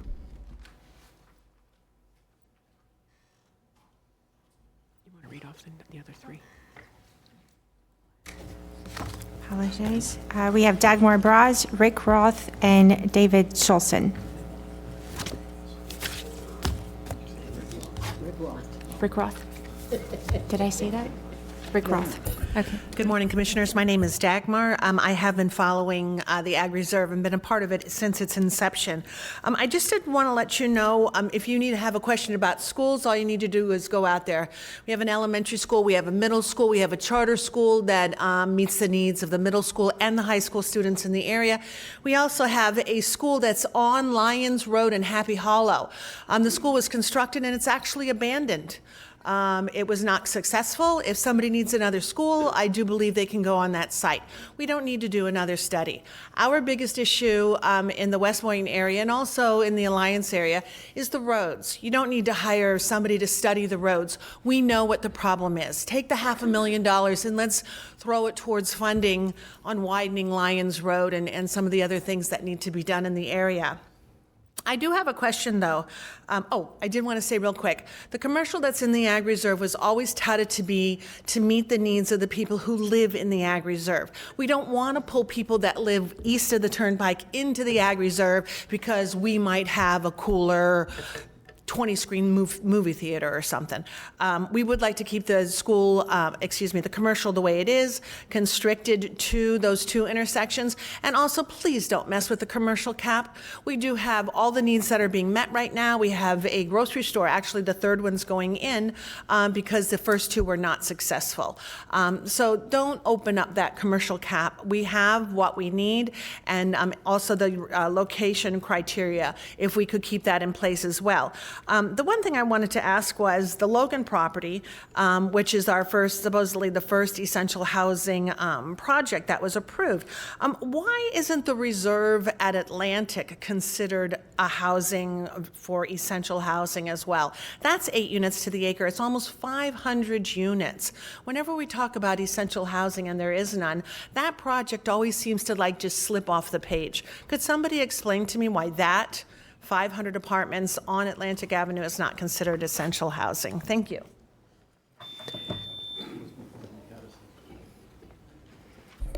Yes, thank you. Commissioners, glad to be with you here today. I'm going to start off by making a comment. We had a meeting of the Ag Enhancement Council last week, and there was quite a bit of discussion about, should the Ag Enhancement Council step up and be more involved in at least reviewing some of these amendments to the comp plan or changes in land use. And I think that's a very, very good thought to take. I think Stephen Basor is our chair, and I think somebody said that he was actually put on the planning. So that's a great first step in that process. So I want to make a simple comment. If I had to boil it down, it would be this. Having sit here with you guys for 12 hours when we did the GL Homes land swap, remember that? And thank you, then Mayor Weiss and Commission for denying the swap. One thing I did learn, and I learned a lot today, one thing I did learn at that big event was the people that live in West Delray and West Boynton, and that would be the Lions of Delray and all those other people, and the people that live in Loxahatchee, and the farmers that farm in the Ag Reserve area, all have the same thought. We don't want any more congestion. Our problem in Palm Beach County is that we have not kept up with the pace of growth, particularly in my area of unincorporated Loxahatchee. I mean, that was clear in the presentation how Loxahatchee was so far behind in keeping up with the roads because the people are moving in there so fast. So my point to you is thank you for being careful, continuing to be careful, and I'll end on an agricultural point. Thank you for being careful to not rush to develop this land. There's something we talked about at the land swap that I want to reiterate also, and this is my perspective alone, but as a farmer, it's clear, somebody said the Gulf Stream, thank you very much, it's the weather. What makes Palm Beach County a great place to live? It almost never freezes in Palm Beach County. So this is some of the warmest land in the United States in the wintertime. And also you have the Lake Worth Drainage District, which does a great job of managing the water supply, keeping us from having saltwater intrusion problems. So when you have available water and great weather, this place is a great place to farm. And I'm gonna make a prediction that there's gonna be some different types of farming in the future in the Ag Reserve area. And one of the greatest things y'all can do is help us maintain that ability to grow agriculture in Palm Beach County. And one more plug for the Alliance of Delray. We need to encourage every homeowner to grow something in their backyard or in their apartment. Thank you. Thank you. Okay, good morning again. David Schulson, the Cobra delegate from Valencia Reserve, and I was glad to hear that the commission doesn't feel that it's necessary to spend money on a study. You've got a great staff. They did a great presentation. And I just want to touch just briefly on two issues since it was next door to us. Valencia Reserve supports essential housing. Our issues are with density, building heights, but also I just want everyone to understand essential housing, I think, is a bit of a misnomer. The income tiers start at around $62,000 and go all the way up to $145,000. The rent difference for teachers, firemen, policemen who are starting out, it's a little bit less in the lower income tiers. There's really no difference when you hit 130, 140,000. So I think we keep you saying essential housing. We support it, but let's be clear of what it really is. And then as far as the traffic issue, what I think the focus should be, and Mayor Sachs has spoken to this, we've used the word pause. Could you stop until the county can catch up? And I think the issue for this commission is, got a great staff in engineering. Joanne Keller couldn't be better at being responsive to when we ask what's going on. But the latest update, for example, on Lyons Road is there's a good chance the widening of Lyons Road from Boynton Beach to Flavor Pick onto Atlantic will not be completed realistically until the end of this decade.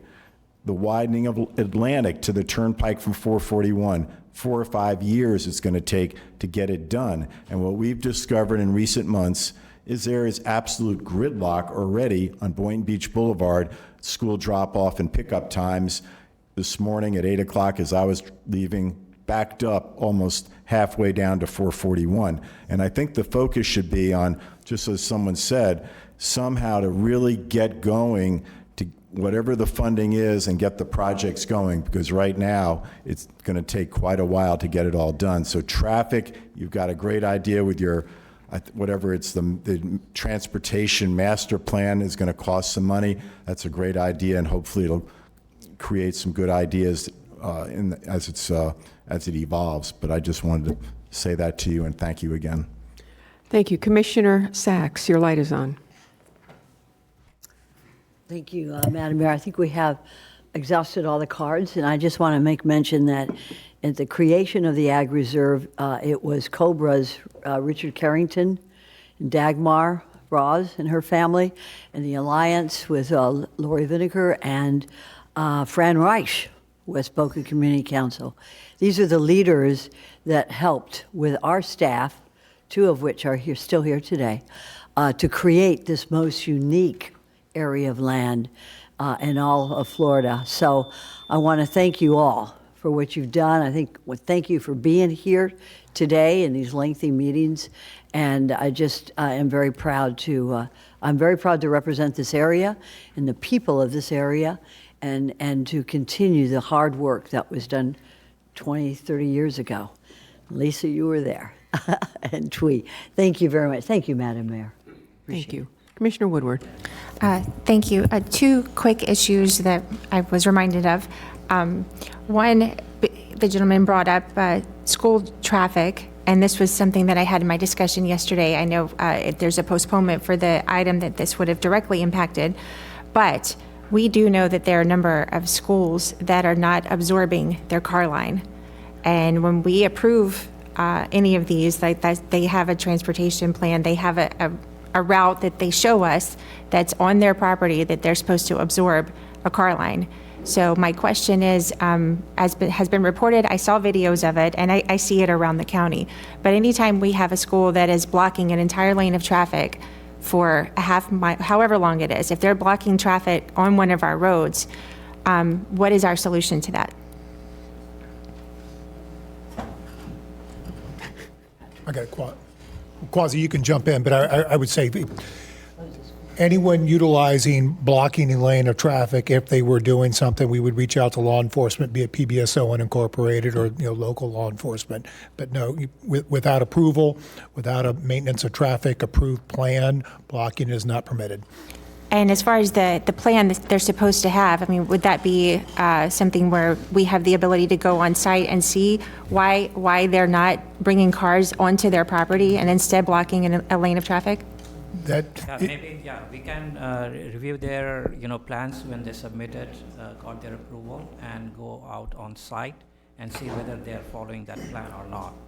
Okay. If not, then they will be cited as. It's a charter ethics school the one that was brought to my attention is a charter school, so I guess it wouldn't fall under the school district, or maybe it does. But either way, if we're approving the site plan, part of that plan is that they have to absorb their car line onto their property, get them off of the road. Correct. And when they're not doing that, I mean, we have to have some method for enforcement. And I do want to draw the distinction between a private school and a public school. Public school, we will see them, we will work with them on a traffic plan.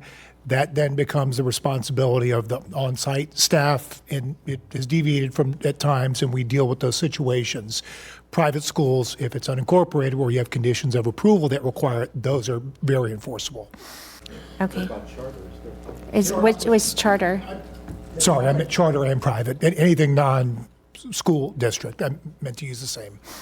Okay, well, I would like to see us get a lot more proactive when these are brought to our attention, because these areas are already congested without having an entire lane of traffic blocked every morning and afternoon for school pickup or drop-off. So without any objection, I would like to initiate staff to get on these, please. Sure. And let the schools that are listening, if they're not listening, to be on notice. I mean, it may take us a while to get this done, but before next school year, I'd like to see them resolving this so that they are absorbing their car lines onto their property and not blocking our roads. Second thing, I did have a meeting. It was having discussion on lakes or water features on preserve that's not considered part of drainage, where it's more of like a wetland feature or a nature type. What is our policy on that? Where it's not drainage, but it is a wildlife refuge or some sort of water. So it depends on the future land use. If it is a regular 60/40 PUD, there are no excavation activity allowed in the preserve area. Some of the discussion that you've had and that staff has, been brought up to staff is some of these excavation are for aesthetics and or for building pads for the development area. So it really is talking about the activities that could occur on there. In those cases, we would defer back to the future land use amendment and any conditions and any allowances that would be done. In one case, we have done that, and we have specifically wrote in there as a requirement that the fill stays on site. And again, there are certain, consideration at the time of future land use. For those that haven't had those special conditions written in there, they would have to do a future land use amendment, and it will come before the board for that. Okay, so there is an option to have that. It would just need to come to this board for consideration? Unless it's already approved as part of the land use. Yeah. You want clarification? Could I ask the applicant that brought this to my attention to come forward? He didn't put in a card, but Sure. would that be allowed? That's fine.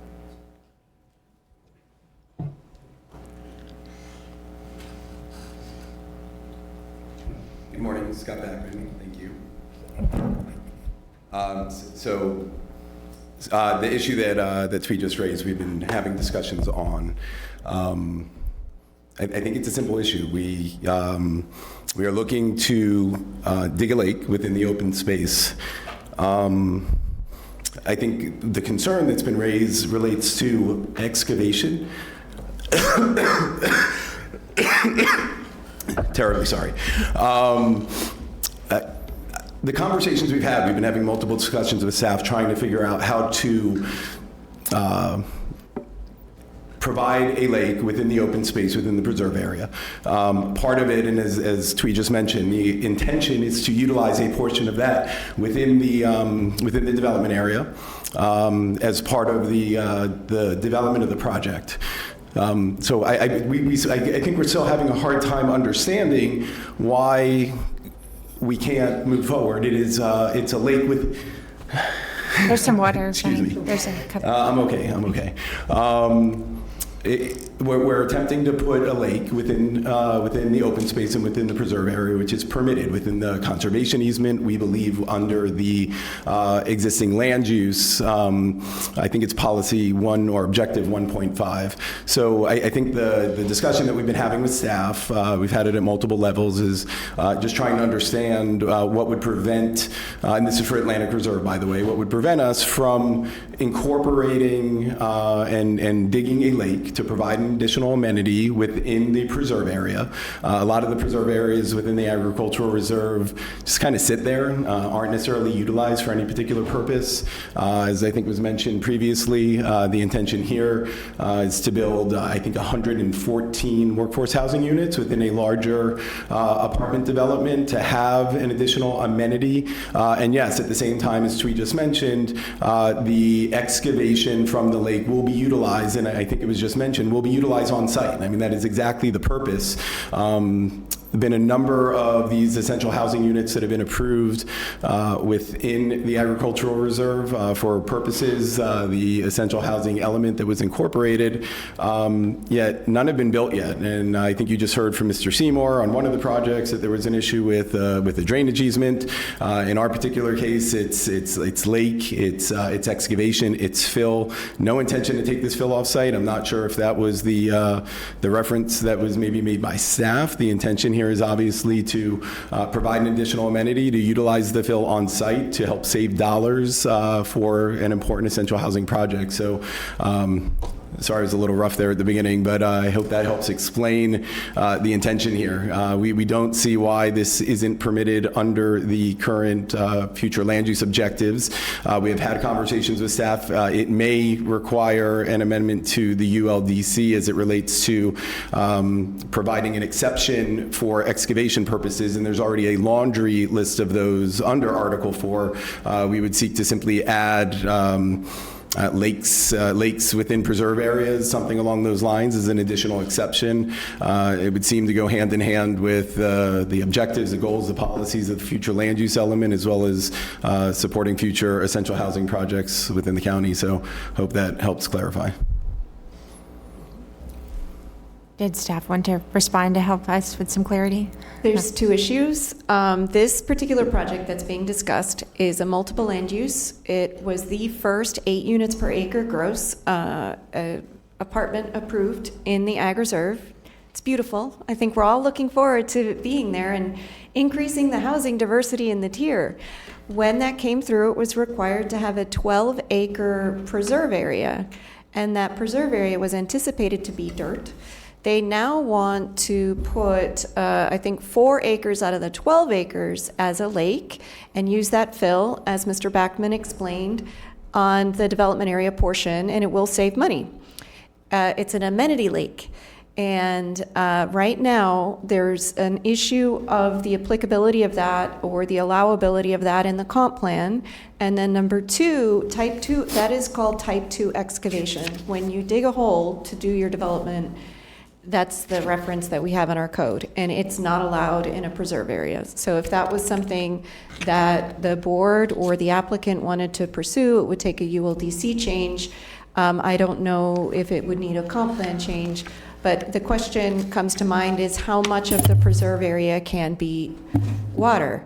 You know, the intent was for BBX, the commerce, that the preserve area could have a portion that was water, and it had to have a recreated wetland, and it had to contribute to water quality and such. So just an amenity lake for the purpose of saving money on your fill, you know, that's questionable, because if everybody could just suddenly, you know, I mean, in this particular one, the preserve area and the development area are adjacent, and it would use the fill from the lake on the adjacent development area. But if every, you know, it seems like the Ag Reserve, the camel's nose under the tent, one person gets to start digging holes and using that fill, and then next thing you know, we're going to get more and more and more and more. So if we're going to go down that road, it should be very narrowly tailored and related to EH or some sort.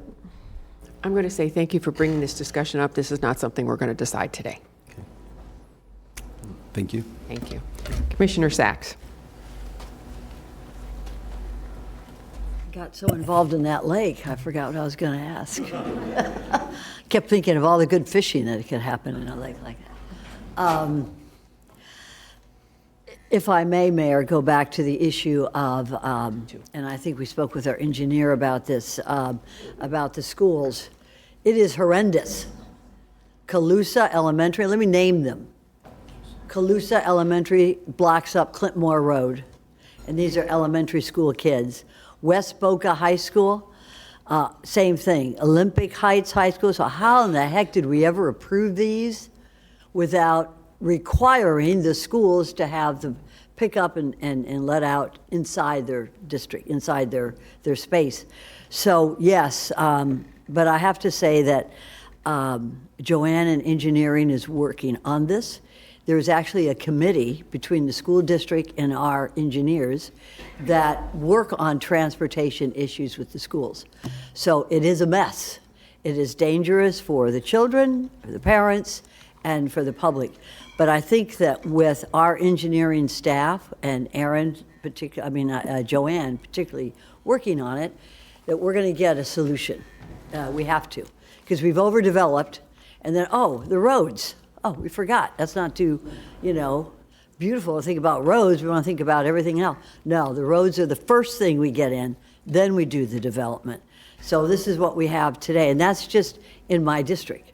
So I can imagine other districts, what they go through with regard to schools. So I'm looking at my traffic engineer here, and we are working on it, and we will be very careful about any more development. Thank you very much, sir. Thank you, Mayor. Thank you. Commissioner Flores, and then we're going to bring this discussion to a close. I just want to comment on the comments that Commissioner Sachs just brought up about schools and the dialogue regarding it backing up into the streets. This happens everywhere in this county. Anytime there is the start of school, there is no magic bullet to this. Parents need to drop off the kid to then go to work. That's how it works in every single school, and it doesn't matter how much the lane is. It always happens, and there's unfortunately no magic bullet for this. But I want to make sure that people understand this isn't just the ag reserve that we deal with schools backing up into lanes. My district is one of the more denser districts, and I have schools everywhere. I mean, I think per square mile, I think I have the most schools in Palm Beach County. So it's a deal that we all have to deal with every morning, and it's part of planning accordingly when we're going places. The same thing in the afternoon, the same thing that we have to plan for buses stopping to pick up children on and off. So these are problems that we all deal with in all of our districts. I just wanted to clarify that. Thank you. Thank you. And back to why we're here and having this discussion, staff is looking for direction on whether we should do a study, and it sounds like the consensus of the board is no. I will throw my hat into the ring and say no also. So that would be 5 of us up here said no to the study. As for the easements, I will throw my hat in the ring again and say no. So that was 4 of us that said we were not interested in doing the easements the way it was written in here. So I think that is the direction that you are looking for. I don't believe we need any motions, but I do thank you for taking the time. Commissioner Weiss, myself, and Commissioner Sachs have heard multitudes of these presentations. You just heard me drop my ag book over there. It's got like 6 of these in it. But I do want to say thank you for all that you did and put this together. And I look forward to our comprehensive transportation master plan, helping to answer the school traffic issue along with all of the other traffic issues that we have in the county. So thank you very much. All righty. And now we are now on to 4A1.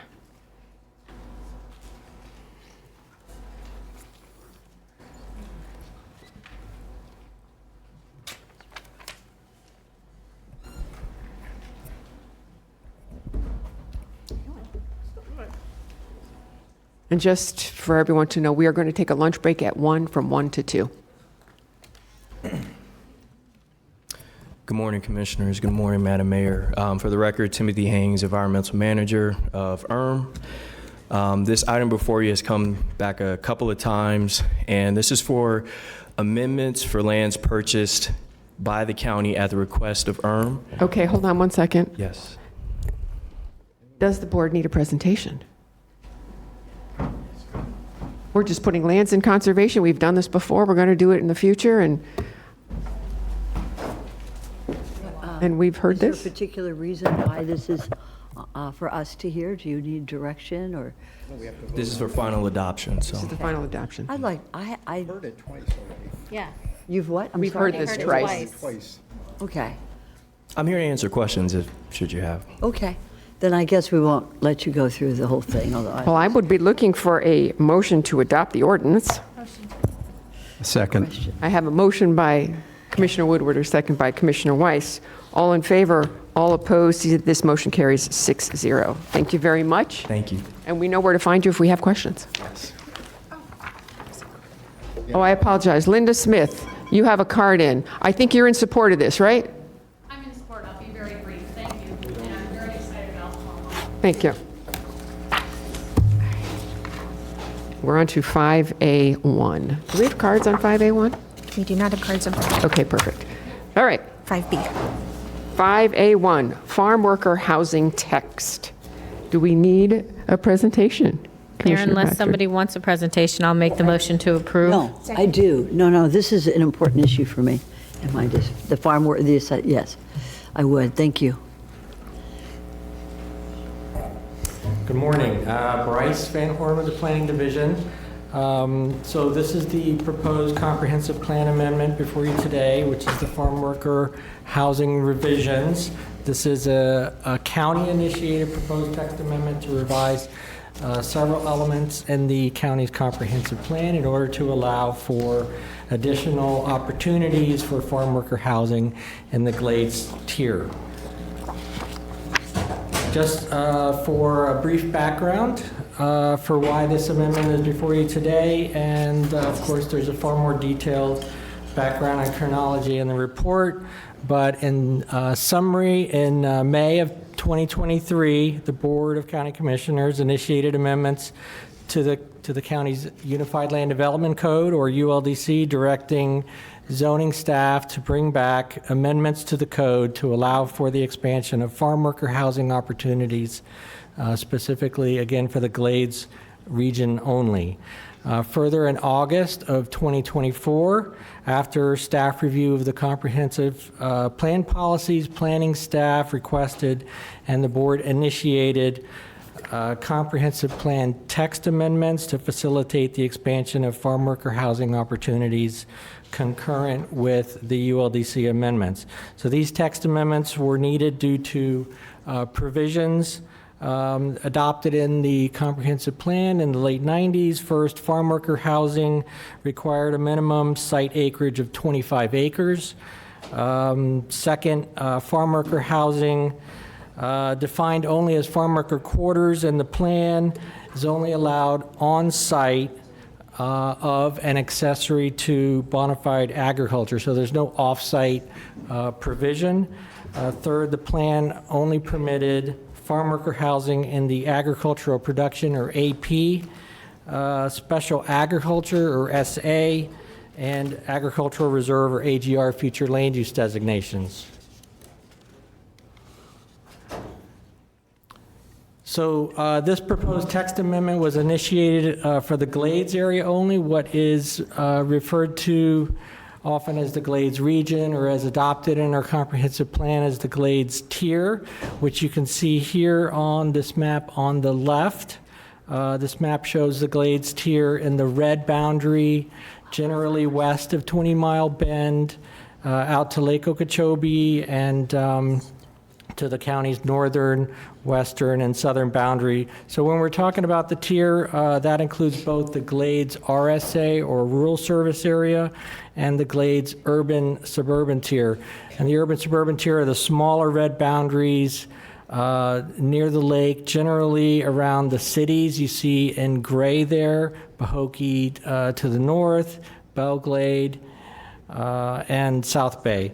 And as you can see from the table on the right, which is unincorporated land area in the tier by future land use designation, there's over 830,000 acres in the tier. Much of it is conservation future land use designation, which is the dark green area, which is over 340,000 acres, about 413 acres of park designation, and about 274 acres with transportation and utilities, or UT, future land use. And then outside the Glades urban suburban area is over 471,000 acres of agricultural production, or AP designated land, where farm worker quarters is currently allowed. And there's over 24,000 acres of land designated with other future land use within the the Glades urban suburban tier. So this amendment proposes to amend 3 elements in the county's comprehensive plan in order to implement the BCC's May 2023 direction to expand farm worker housing opportunities in the Glades tier, and will facilitate the provision of farm worker housing concurrent with those initiated ULDC amendments. So first, the proposed amendment would revise 2 policies in the housing element, policies 14C and 14D, to relocate and consolidate text related to farm worker housing into one single policy and delete the land use designations that farm worker housing is limited to. And also to relocate language related to general special needs housing into a single policy.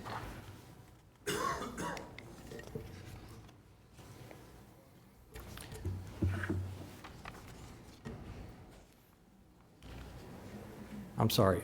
Further, we would retain the 25-acre requirement only for the agricultural reserve, or AGR, future land use. And again, the AGR future land use is not in the Glades tier, has a different set of requirements with respect to density and other criteria. So, and again, the amendment was directed for the Glades region only.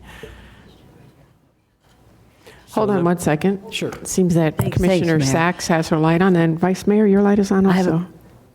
Yes. I have a question. Thanks, Mayor. Before we get any further on this amendment summary, this farm worker housing is very important to the folks in the Ag Reserve, but it's also very important to the folks in the Glades. But my question is this. The additional definition is needed to establish farm working housing as a new use allowed off-site from bona fide agricultural land. Well, could you explain, and instead of just going over this, because I need to know if farming in the Ag Reserve can include farm worker housing. Well, our analysis is not for the Ag Reserve tier. I know but it isn't. It's for the currently, Glades, right? Yes, farm worker quarters is allowed. It requires a 25-acre site. That farm worker quarters has to be on site of a bona fide agricultural. This is Ag Reserve now, not Ag Glades. Reserve. Okay. There are density provisions in the Ag Reserve, both for straight AGR, land use designation, and there's provisions that allow for farm worker quarters in a preserve area, but of course that preserve area has to be 25 acres. It has to have bona fide agriculture, and it must retain density within that preserve area when it's put into preserve to allow for the farm worker quarters. Okay. So the provisions are a little bit different. That's what I wanted to make sure, that the farm worker housing, I don't want to say accessory housing, but the farm worker housing in the Ag Reserve is part of this, but it is different than what we have for the Glades area. Yes. Thank you, sir. Thanks, Mayor. Thank you. You're welcome. Again, the proposed amendment will also revise the introduction and administration element to add a definition for farm worker housing. And again, currently, the INA defines farm worker quarters and further defines that use as one or more residential structures located on the site of a bona fide agricultural use and occupied by year-round farm workers employed by the owner of the farm.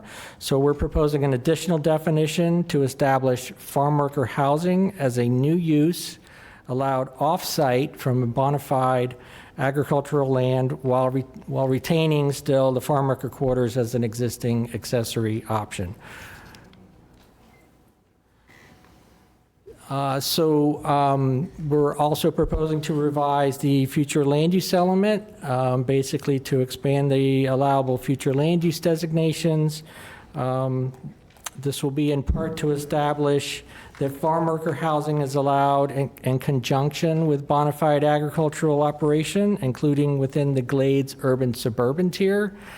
It would again retain the use as allowed accessory to bona fide agricultural land, establish farm worker housing use as an allowed principal use on land that is not bona fide agricultural, subject to certain criteria that would be further regulated in the ULDC, and those ULDC amendments are still being worked on, and also provide that the use is allowed in the tier, and that's the entire tier, in any future land use designation, with the exception of those future land use designations that I specified in the table: conservation, utilities and transportation and utilities, or UT, and park. So staff is recommending approval. The Planning Commission recommended approval 9-0 at its May 9th public hearing. So the motions before you today are one, to receive and file the business impact statement, and then two, to transmit the amendment. Okay, thank you. Commissioner Sachs. Sir, what, if anything, will the law going through the state legislature now with accessory housing or farm worker housing, will that apply to what we do here today? Well, I'll think I'll defer to maybe the lawyers. Lisa. Mayor, may I answer that? Sure. So the law going through the legislature right now is to on-site farm worker housing. This is specifically to off-site. That's correct. If the law is signed, this is kind of moot for, any changes that we're doing, but the commissioner is correct. So if the law is not signed? Then we need the ULDC amendments that are moving in tandem with this one. We need them more than ever. So this is a first step towards that. Correct. Right, Lisa? Thank you very much. Thank you, sir, for the presentation. Thank you, and a reminder that this is to transmit. So we had a motion and a second. All in favor? All opposed? See that that motion carries 6-0. Mayor, I'd also like to make the motion, I got you, Darren, Okay, to thank you. receive and file the business impact statement. Second. Which has the I move. So we have a motion and a second. All in favor? All opposed? See that that motion also carries 6-0. Thank you very much. Okay. We are now on to privately proposed tier change 5B1. Staff, you're having a good time today, right? All righty. Vice Mayor Baxter, this is your district. Would you like a presentation? No, I don't need a presentation on this. We have one card. Linda Smith. I'm going to be Linda Smith, Jupiter, Florida. Going to be very brief. Again, this is just kind of a question with housing and things like that. I know this is going to go through. Looks like it would be a good place for resident doctors and nurses for housing, but it's 18.8 acres that are being approved with conditions, so. Thank you.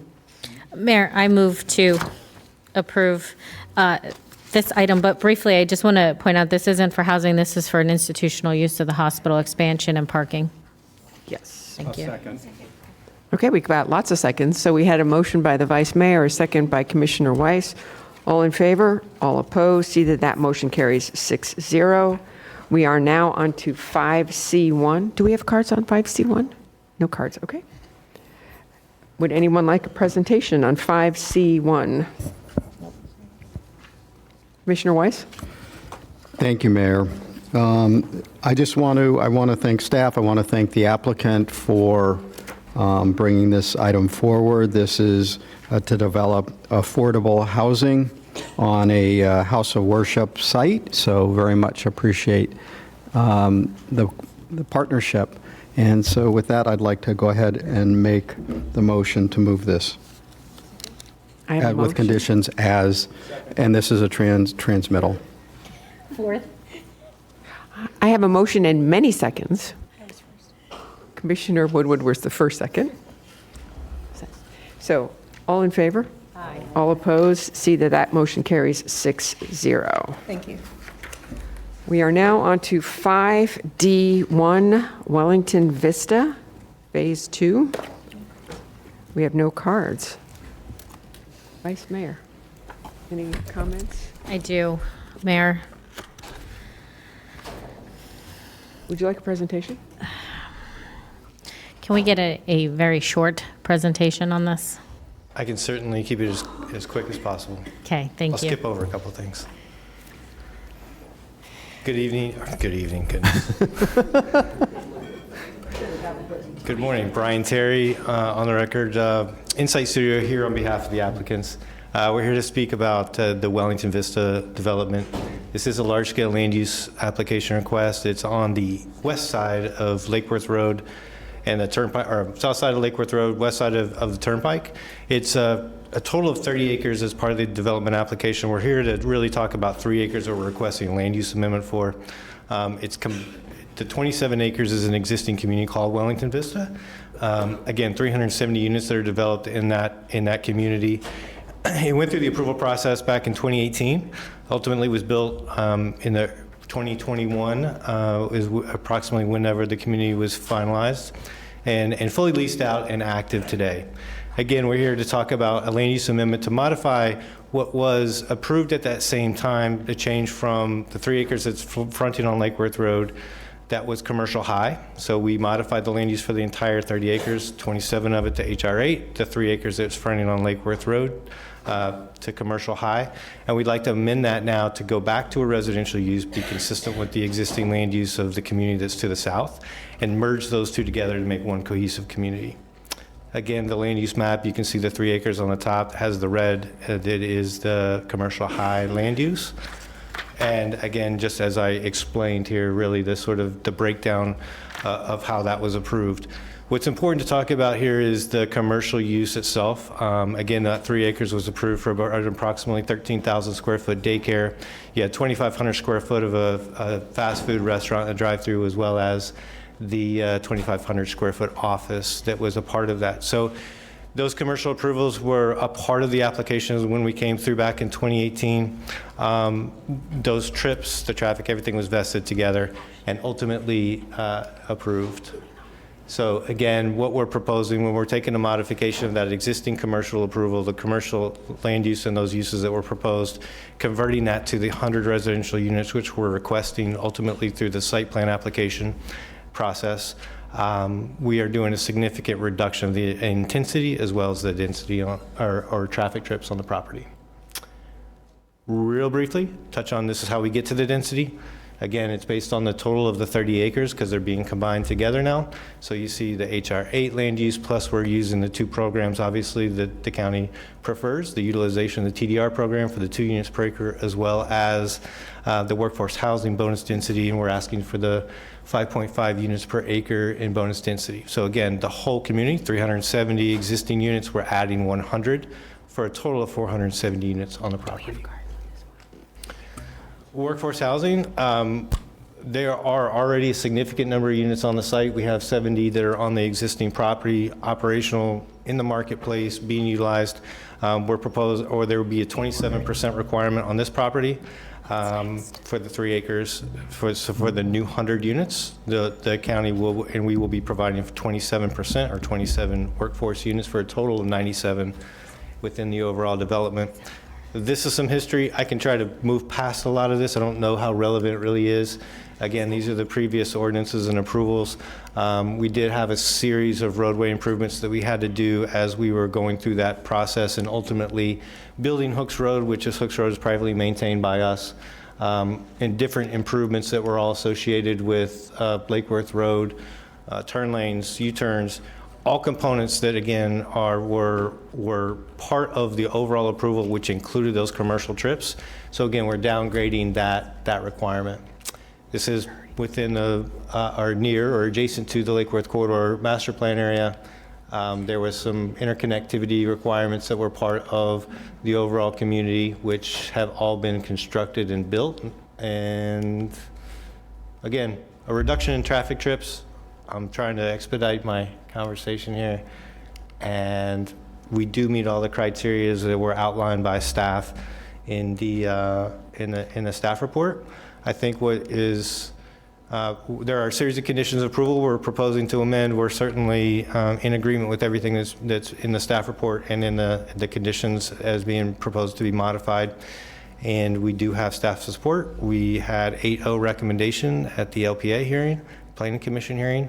And we think this is a great opportunity. You know, there's a lot of discussion here, obviously, this morning about development and density and intensity in portions of in the Ag Reserve and western portions. This is a great opportunity to see density placed directly adjacent to the Florida Turnpike along Lake Worth Road, where the services, the utilities, everything is there and functioning to accept this development and make it successful. Thank you. Happy to answer any questions. Thank Mayor, you. if you don't mind. Vice Mayor? How many stories are you proposing to be built here? We're proposing 5 stories. And the closest, highest building to this area? I believe the Hampton Inn, which is across the street, is 4 stories. Other than a hotel? I mean, I think that is the 3 stories that are part of the Wellington Vista community. That's already part of your That is part of our community. That's correct. I'm not a huge fan of high density, especially with the impacts. And we briefly went over studies of the traffic and so on. I really would feel better about this project if you guys would agree to limit it to 3 stories instead of 5. It just really, I think, is going to be a huge, it's not going to be compatible to the surrounding area, in my personal opinion. If my other commissioners like it, I'll leave it to them, but this isn't one I'm a fan of the way it sits currently. Understood. I mean, I think one of the comments that we know that we have a concurrent zoning application that's going to come forward. We'll have that opportunity. I know staff is still reviewing that application as well, and we're working through comments. So we'd like to continue through that process, and then we get in front of you guys, hopefully at a time of adoption, and you're reviewing the site plan, you're seeing the architecture, you're seeing it all together. Hopefully it'll all come together. And at this time, this is just a transmit, so there will be a couple more bites at the apple. Commissioner Weiss.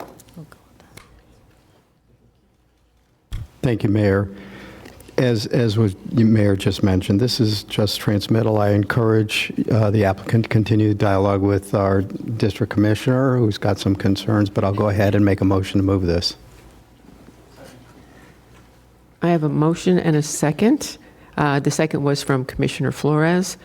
Commissioner Sachs, your light is on. Yes, does the Vice Mayor, is to your district, the Vice Mayor, do you approve of this? And not as it sits. Okay.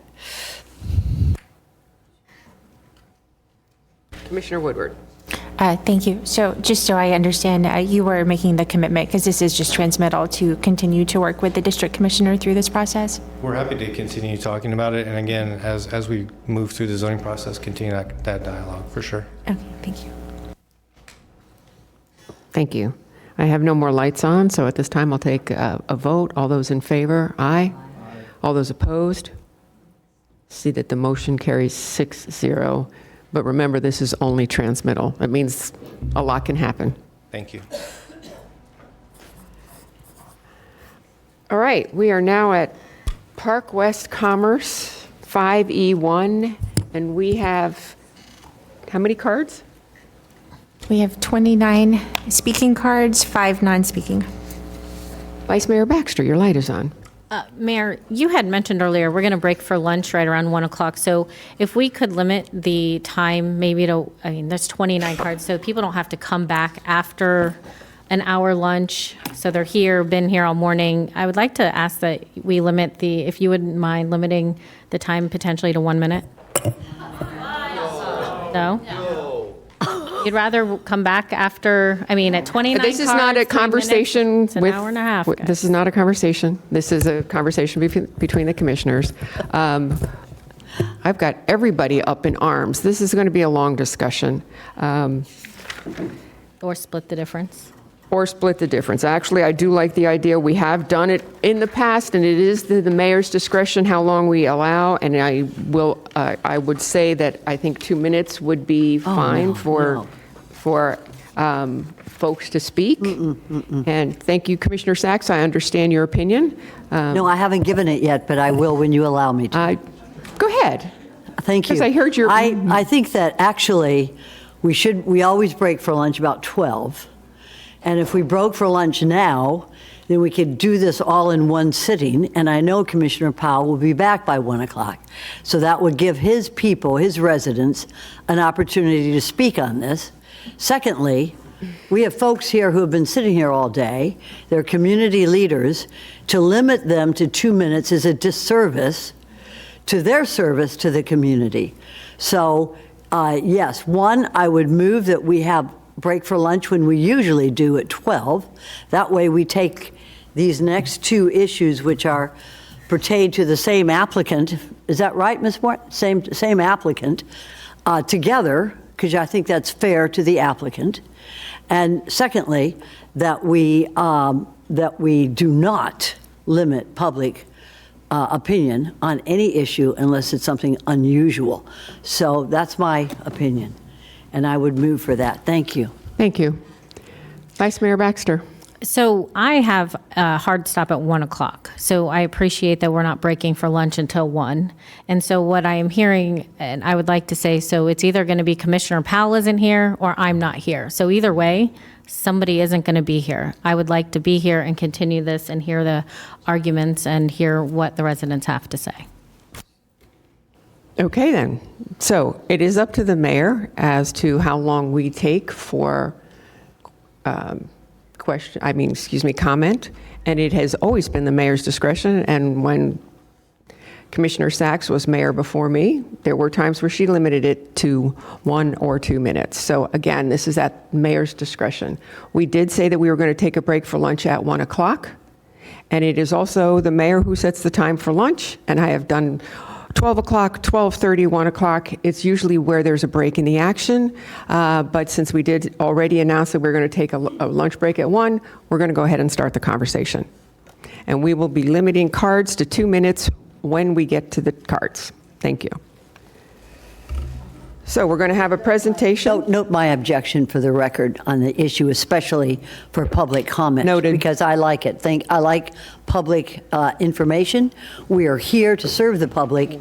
To limit their conversation, I think, is a disservice to them. Thank you, Mayor. Thank you. Mr. Seymour. Still morning, right? No, it's 7 minutes after That's why I 12. ask silly questions like that. Good afternoon, Mayor, Vice Mayor, members of the Commission.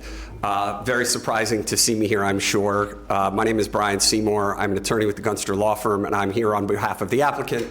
I've recently been added to the team for this project, in no small part to do what I'm about to do, which is to walk through a little bit of some background, particularly related to commerce. I know you heard some of it, but since I helped draft it and I was involved deeply in it, I wanted to go through a little bit.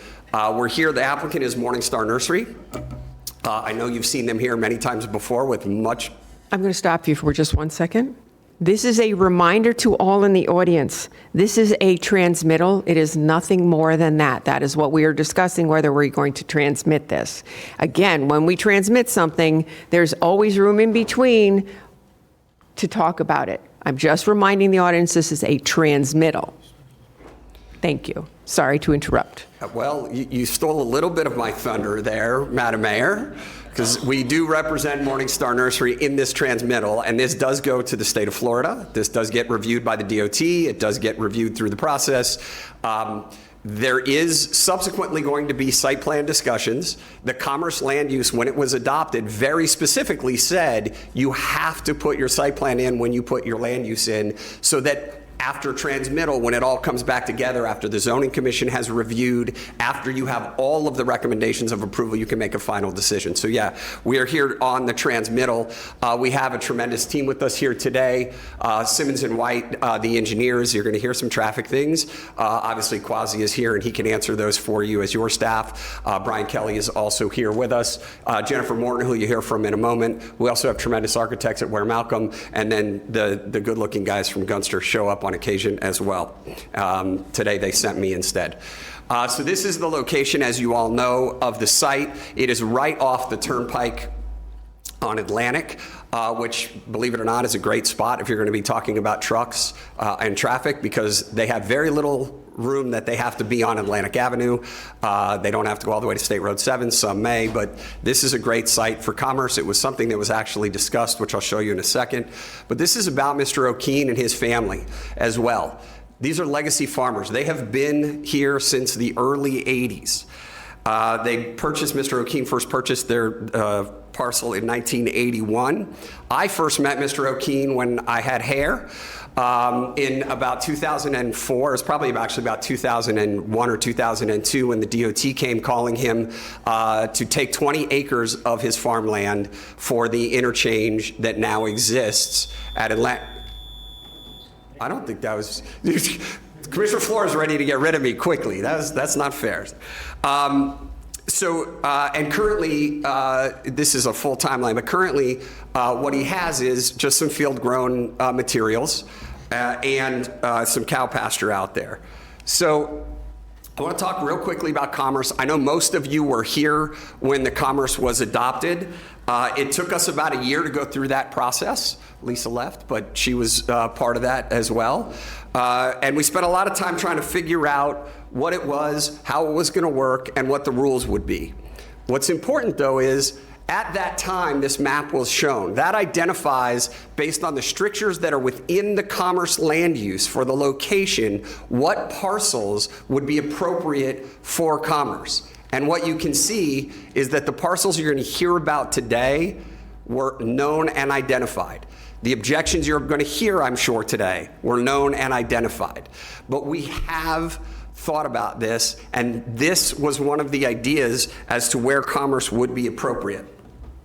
So, what is commerce? Commerce is meant to be light industrial with low chip generating uses. It doesn't matter anything else that is discussed until you get to a site plan. What we are asking you today is to do this. Transmit the low generating uses, the light industrial type uses. So you're going to hear about things that really are not before you today, because this is what the land use would actually do. This is what the land use will not do. I am sure you're going to hear the phrase distribution facility or distribution center. That is not a phrase that is used in a vacuum. That is a phrase that is specified and defined in your code. And this is what it says. Most importantly, no matter what else happens, a transmittal today will not allow a distribution facility in this land use or on this property. Again, the site plan will go through. It's not yet final. It hasn't been reviewed by the zoning commission. It's not fair to get into the details of a site plan before your whole process goes forward. The way this works, transmittal has to come, and then we bring everything back together. But this land use will not allow for commerce land use, right? It will not allow for the distribution facility that you may hear about later. So why commerce? Well, we talked a little bit about some of the history, but one of the main reasons is the need. Because currently, this is the Cushman and Wakefield Q1 data for this year. Your vacancy rates for Boynton Beach are 1.4% and 1.1% for the types of uses that are allowed within the commerce land use. That is an extraordinarily low rate. That means people have to go somewhere else, they have to drive further, they have to do more, and they pay more because there's no competition for the supply. So what we're trying to do is actually allow for what is needed in this particular area. So I know it's late, I know we got to get moving, so what I'm going to do is shut up and turn it over to Ms. Morton to go through the details. Thank you, Brian. Jennifer Morton with J. Morton Planning and Landscape Architecture, and I'm going to discuss the technical standards by which our application was reviewed and recommended for approval by your planning staff.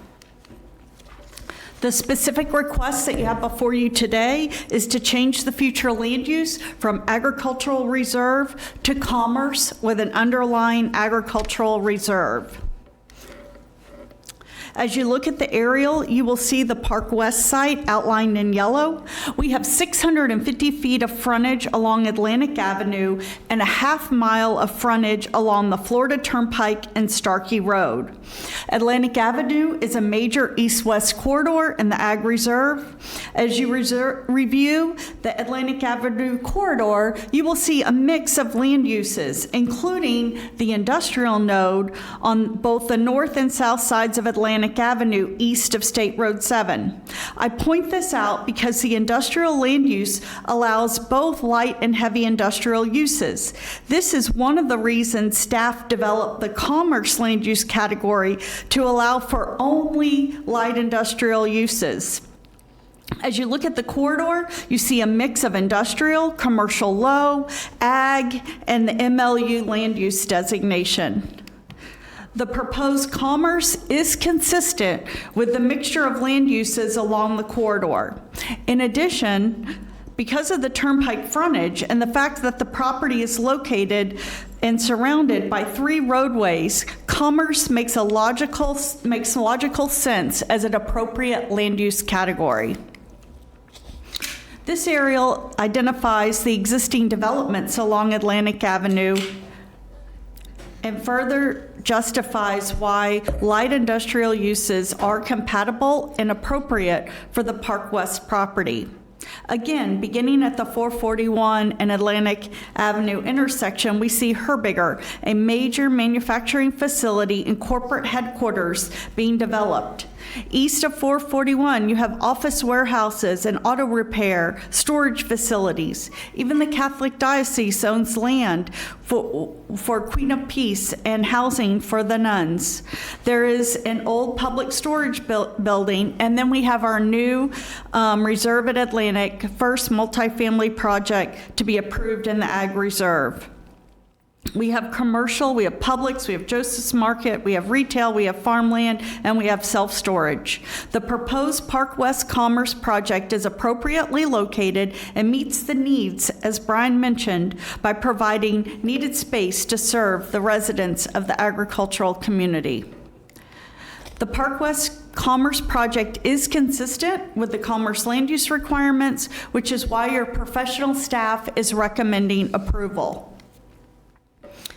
When the commerce land use category was adopted, the Board of County Commissioners, along with the planning staff, crafted strict language so that the Ag Reserve was not inundated with commerce. We comply with all 5 requirements for being able to request commerce. The first requirement, properties are no longer permitted to request industrial, which allows for both heavy and light industrial uses. Commerce is the only land use allowed because of the light industrial nature of the commerce designation. Commerce is limited to parcels that have frontage and access on Atlantic Avenue, Boynton Beach Boulevard, and State Road 7, north of Rio Grande Avenue. Park West has both access and frontage on Atlantic Avenue. There is also a requirement for a concurrent zoning application and site plan. So at the adoption hearing of the commerce land use, the zoning and site plan are approved at the same meeting. The application before you is just for transmittal. You will review the site plan together with the land use at time of adoption, which is why the requirement is here. We have several months to continue our efforts to work with the neighbors and commit to doing so. The requirements on size limit commerce to between 3 and 50 acres. The language also requires a planned development zoning district so that the zoning application will include a site plan. In addition, the preserve requirements of 40% less the first 16 acres will provide for 13.7 acres of preservation on Park West. In general, as you review the proposed request, you will find that your professional staff has indicated that Park West is consistent with the comp plan. We meet all the commerce land use criteria as described. We meet the specific ag tier policies, such as low impact development, with uses that serve the residents of the ag reserve. The proposed commerce land use request is compatible with the Atlantic Avenue corridor and is compatible with the uses along Starkey Road, as will be evidenced by our letters of support. The Ag Reserve Master Plan always contemplated employment centers for the Boynton Beach Boulevard and Atlantic Avenue Turnpike intersections. Finally, and very important, we meet up all public facilities requirements, including traffic. This is the fourth land use change request that has been submitted for this property, and this is the only request to not need a 3.5D exemption. As a reminder, Policy 3.5D establishes long-range traffic requirements. If a project needs a 3.5D exemption, that means that the project cannot meet the projected traffic. This project meets the long-range traffic standards.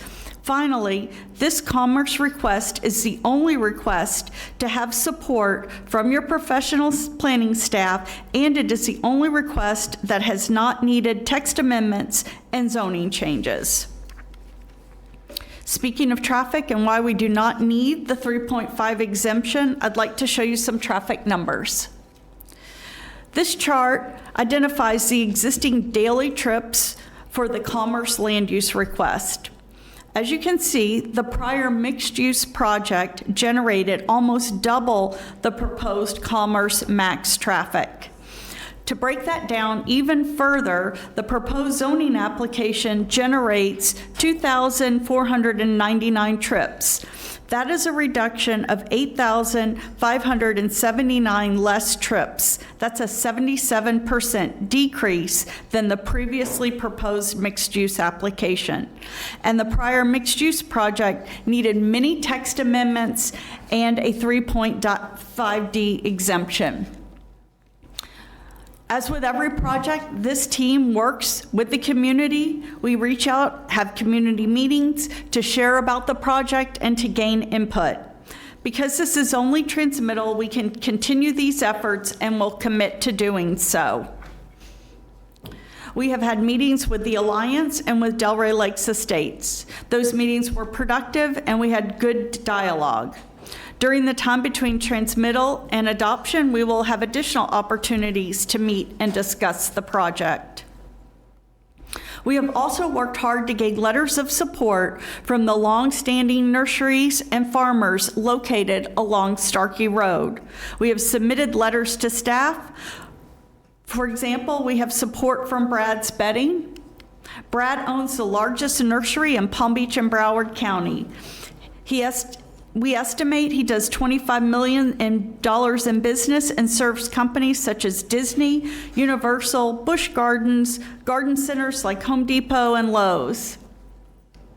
Second, the Bednar family, a 3-generation farming family, wrote a letter of support because of the alignment of Starkey and Persimmons. And yesterday, you received a letter from Kevin Costello of K&M Nursery in support of the project. We also have support from Pro Gardens. In conclusion, we meet the requirements for the commerce land use request. Your professional staff is recommending approval, and we respectfully request the board vote to transmit the application, and we commit to having further meetings with the residents and anyone that wants to meet. We're all available to answer any questions that you may have.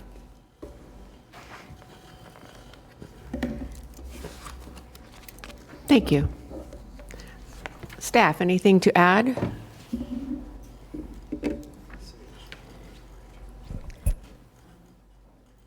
No, if there's any questions on board, we do have a presentation, but I don't think it's needed with the thorough presentation that's been given. But if there's any questions, our staff is willing to answer. Dorian Bellosa is our staff that's the project manager for this. Thank you. Commissioner Sachs. Thank you, Madam Mayor. Hi. Oh, I heard something about Commerce not being part of a distribution center. Does Commerce allow for a distribution center or not? It does not. That's in the Unified Land Development Code. Okay, so what is it that they plan to put there if it's Commerce? They're looking at warehouse with accessory office. Warehouse. One warehouse? It's several buildings as proposed Several right buildings. How many square footage? Let me double check on that. At this time, is that part of the process? It's related to the maximum potential of the site, but it's up to you if you'd like me to continue. Go right ahead. Okay. So they are proposing 150,000 square feet of self-service storage. 150,000 Just square feet of storage. Air conditioned? I would believe so. Air yeah. conditioned, right?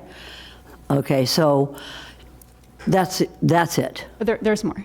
Okay, there's more. So a little over 30,000 square feet fitness center. 30,000 square feet of a fitness. But let's go back to the storage. Okay. Okay, air conditioned. Wouldn't that include produce to be stored there? Well, I believe this is intended, for more of the residential self-storage that happens. So it wouldn't be for agricultural uses, it would be for, like if I have too much shoes or something, I'd put them in a storage unit, right? I don't think it would preclude it. The warehouse component of it could have that agriculturally related storage, though. And so there wouldn't be any trucks, right? I mean, we're not talking about trucks going in through Not for the Starkey. self-service storage, right? None. Yeah. How can we say no trucks? When I went to a self-storage, we had a truck. We took the stuff out, you put it in the storage, came back. So is this only for personal uses, the storage units? You may want to hear from the applicant about. No, I want to hear from staff because you approved this. Okay. So you know this better than anybody else. And I'm trying to get information. I've read over this, but I want to make sure that, that the storage units are only used for personal use, no commercial uses. Mayor? Yes. Could I make a recommendation that staff does its presentation? I think maybe some Whatever of they these wanna questions do. would be answered by this. Okay. It's up to the mayor. I don't believe that we're actually talking about the buildings themselves right now. Well, in the transmittal. So we have that information. We have the information on the buildings. I think to make a holistic decision, it is appropriate for the board to consider that information. So I would recommend that if staff has that information to present it to the board. I will bring up the petitioner. So just, the problem with the way this is working is we don't have that answer completely. We have a plan that has not been fully vetted and reviewed by your zoning staff that is not yet final and has not been reviewed by the zoning commission. So if you hear about current, it is just what's currently there, and it may change by the time you see it later. And as Jennifer said, we're going to continue to work with the neighbors. We still are going to continue to work with DOT. We're going to go through this process. So you may hear it, but it may not be what you finally see because it can change as the iterative process moves forward, which is why we had to separate transmittal and then ultimately everything coming back together so that none of it finally gets approved, even the land use, until we have that detail. Thank you. If I may, Mayor, I think it's up to you whether we have a staff report from would like hearing what the one. staff said, it doesn't add anything to what has already been done. Okay, so let me go back to my question. We have a 150,000 square foot storage facility that will be limited only to residential, no commercial storage at that 150,000 square foot storage facility. Just for clarification, it's for more or less residential type of users that come in, like you had said. For my shoes. But Or no, if you're moving from. it's important, you know. You know. From a larger unit to a smaller unit, some of the, you would require some moving vans, but it's not the tractor trailer type of use that occurs that you're looking at. There'll be some trucks, moving trucks that you rent from some of those truck rental places, but it's not, when you say no trucks, there's different trucks that are going to be on the site. There are trucks and then there are trucks. So what you're saying is that these are trucks, not big, large They're not tractor semis. trailer trucks. But Correct? But again, depending on the uses that are in here that will be further reviewed by the zoning division, there could be trucks that services some of the other uses on site, not just the self-service storage. So Twee, what we're saying basically is we don't know what will go there. We know there's a 150,000 square foot building, but we're a Palm Beach team here. We don't know if that's going to be commercial, if it's going to be only for residential uses, if it's going to be trucks or big trucks at this time. Is that the answer? And that's fair. There'll be trucks on site. There'll be trucks on site. The Okay. use and the size of the trucks, it's dependent on the uses that will be proposed further down the line in the zoning application. How many years has Morning Star been in production? think the Staff does applicant would not be- know, and that's okay. I don't need to ask. I He's a would- good farmer, Mr. Seymour. He could tell me, but no, it's okay, it's okay. So we don't know how long it's been in production, and we don't know what it produces? From what I know, about 30 to 40 years. Okay. Probably at minimum. And it's still he in was a production nurseryman, today? So nursery goods plants. And it's still producing agricultural goods today? There are agricultural uses on the site, yes. Okay. And how many acres of agricultural uses are on this parcel that we want to change from ag to commerce? How many acres are we looking at? So maybe a better question for the applicant again, but the site is 50 acres, and So I what, believe a majority of it is in agricultural uses. So 50 acres of agriculture that we want, or that somebody wants to change to commerce. And when they talk about light industrial or heavy industrial on commerce, thank you, Mayor, if you don't mind if I have all these questions. Well, I know you're going to ask questions. I just want to make sure that the questions are pertinent to the fact that this is a transmittal. You better believe it. Yep. That is my caveat Thank you, I for your appreciate questions. it. I appreciate it very much.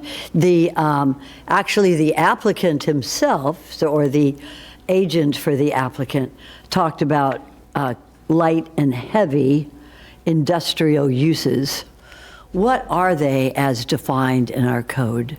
So they're actually defined in the comp plan. So heavy uses would be things that create, noxious smells or chemicals. And then the light industrial uses are more, we have some uses in the code that are allowed, contractor storage yard, data and processing, warehouse uses. So a distribution center would not be in? Correct. Not be in Distribution centers are not allowed in the commerce designation. And the Clarification. Industrial and commerce are two different things. Right. This is commerce, this is not industrial. Industrial could allow those heavy industrial uses, whereas commerce is limited to light. Okay, but I think the agent for the applicant talked about light and heavy industrial uses at this site. Oh, no, not at this site. He was just trying to explain the difference between the two.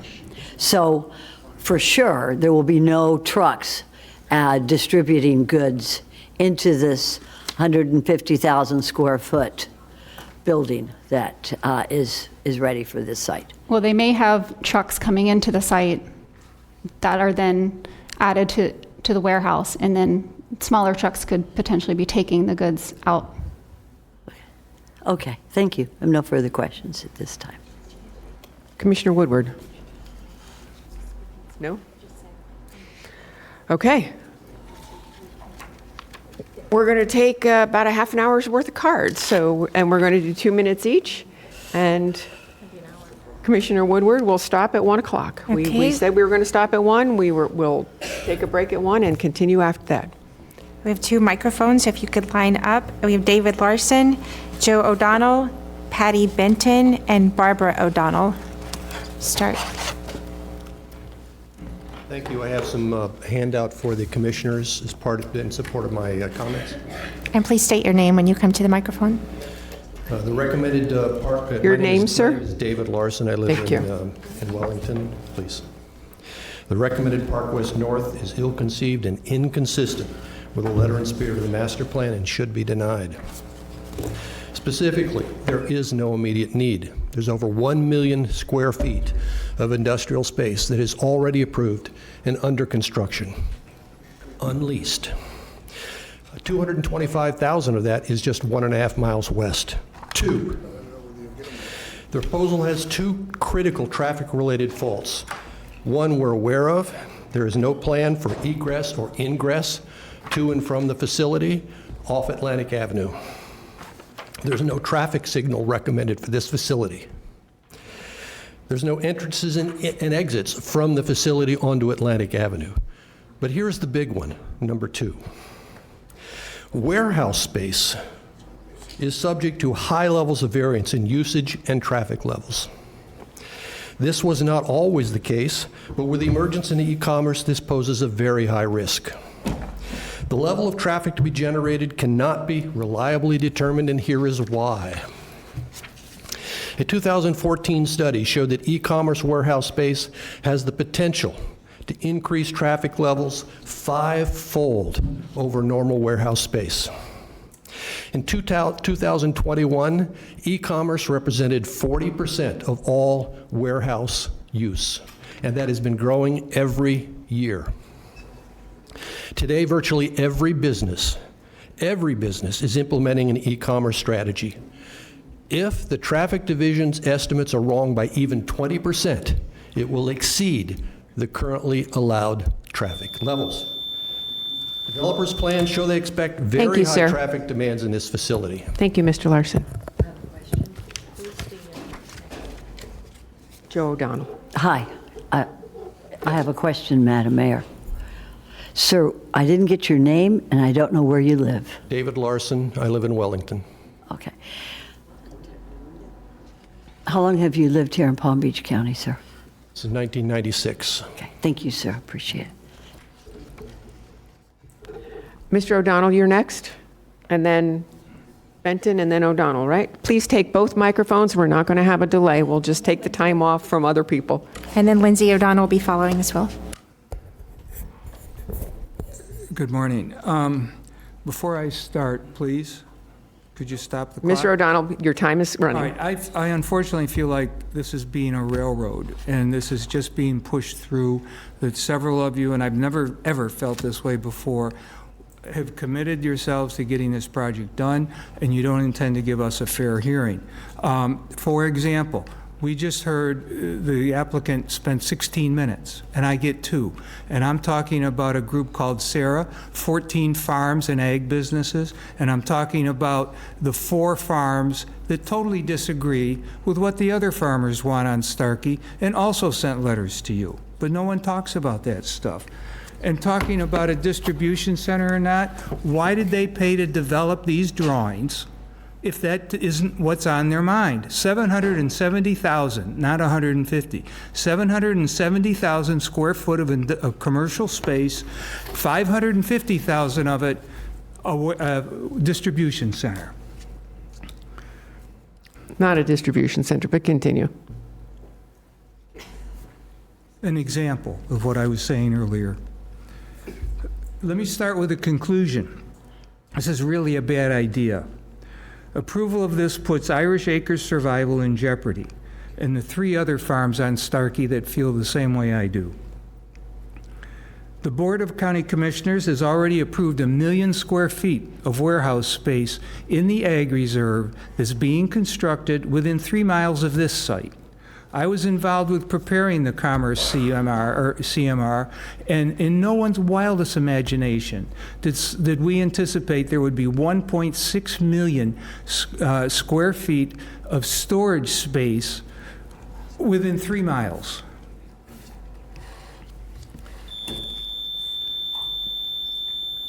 Okay. Thank you, Mr. O'Donnell. I have a question, Madam Mayor. Yes, Commissioner Sacks. Thank you. Mr. O'Donnell, you've appeared before this board numerous times. I have. Even the short period I've been here, I've seen you numerous times. Would you explain and describe Irish Acres? What is Irish Acres? Is it in Dublin or is it here in the Ag Reserve? We try to make it look like it's in Dublin. Irish Acres is a horse sanctuary.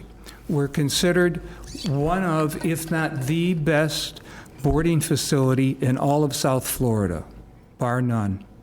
Irish Acres is a critical part of the equine industry in Palm Beach County because we are the only facility south of Ocala that provides surgical rehabilitation for horses. This is key to Wellington and their competition with Ocala.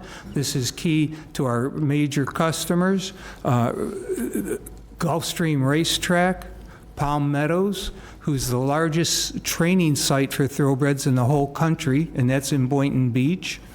And then Rood and Riddle, who's the largest equine vet firm in the country, with an operation in Wellington.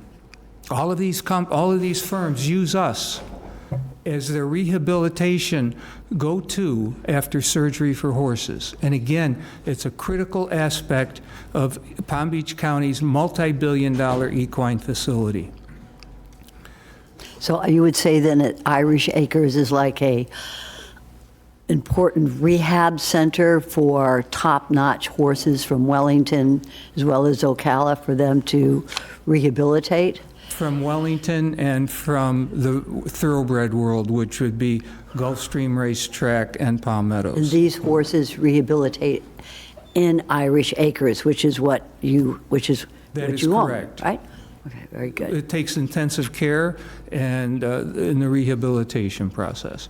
And the commissioners that agreed to meet with us received letters from each of our major customers, the names I mentioned, and those letters indicated their very deep concern about semi-trailer trucks being near $100,000 plus horses as they're rehabilitating. It's a really big deal. You showed, and I didn't really quite get what you were talking about when you showed those frames that you have.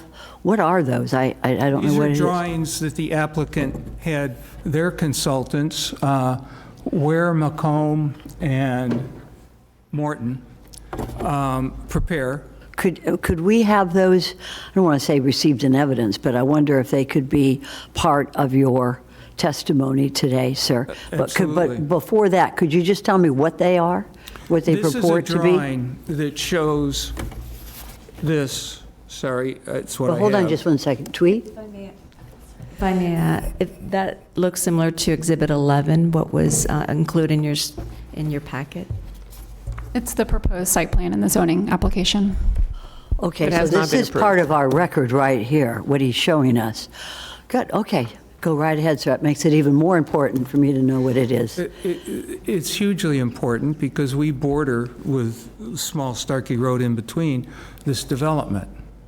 And I heard what was said. However, here, I don't know why they would present it if it's not what they intend to do as an exhibit. Here, there is a warehouse / distribution center with, listen to this number, 180 loading docks. It's right on their index, 180 loading docks for semi-trailers. Why would they put that in their submittal to you if that wasn't an intention? I can't answer that. So in other words, as part of the record that they submitted for approval, and I see it now. It's on page E47 for my colleagues. This is a zoning application site plan, and that you have a large copy of what we have in our file, right? And I'm sorry, so I was looking for it and I didn't hear what you said. What does this purport to say? If you look at it. Yes, sir, I am. There's an index on the side of the second one, which is just not as in much detail, that shows how many semi-trailer loading docks there will be in 3 buildings totaling 550,000 square feet. And it shows 180 loading docks, again, I say, for semi-trailers. 185 loading docks? 180 is, if you add your 180 loading docks for semi-trailers. For semi-trailers. And all I ask, I mean, I heard what they said, is why, if that's not their intention, would they have made it a part of their exhibit in their application? That was their choice. Okay, so this appears to be a commercial site. Commercial in terms of, I'm not going to be able to put my shoes in there. These big storage units are going to be used for some type of, I don't want to use that nasty word, distribution, but it will be for storage, and then another truck could come, and let's not use the word distribution site. Let's use the word transfer from there to someplace else. Is that basically what this purports to be? Well, your first discussion was not inaccurate, because there is I believe 150,000 storage facility, as was talked about. It's just there's another 550,000 square feet that has this semi-trailers loading space. Thank you. And how long have you been there? We've been at Irish Acres for 15 years, leased the first 3, and then purchased 12 years ago. Very good. Okay, and you say you represent a group called SARA? That's correct. What does that stand for, sir? Save the Ag Reserve for Agriculture. And it consists of farms and ag businesses in the Ag Reserve that want to stay in business.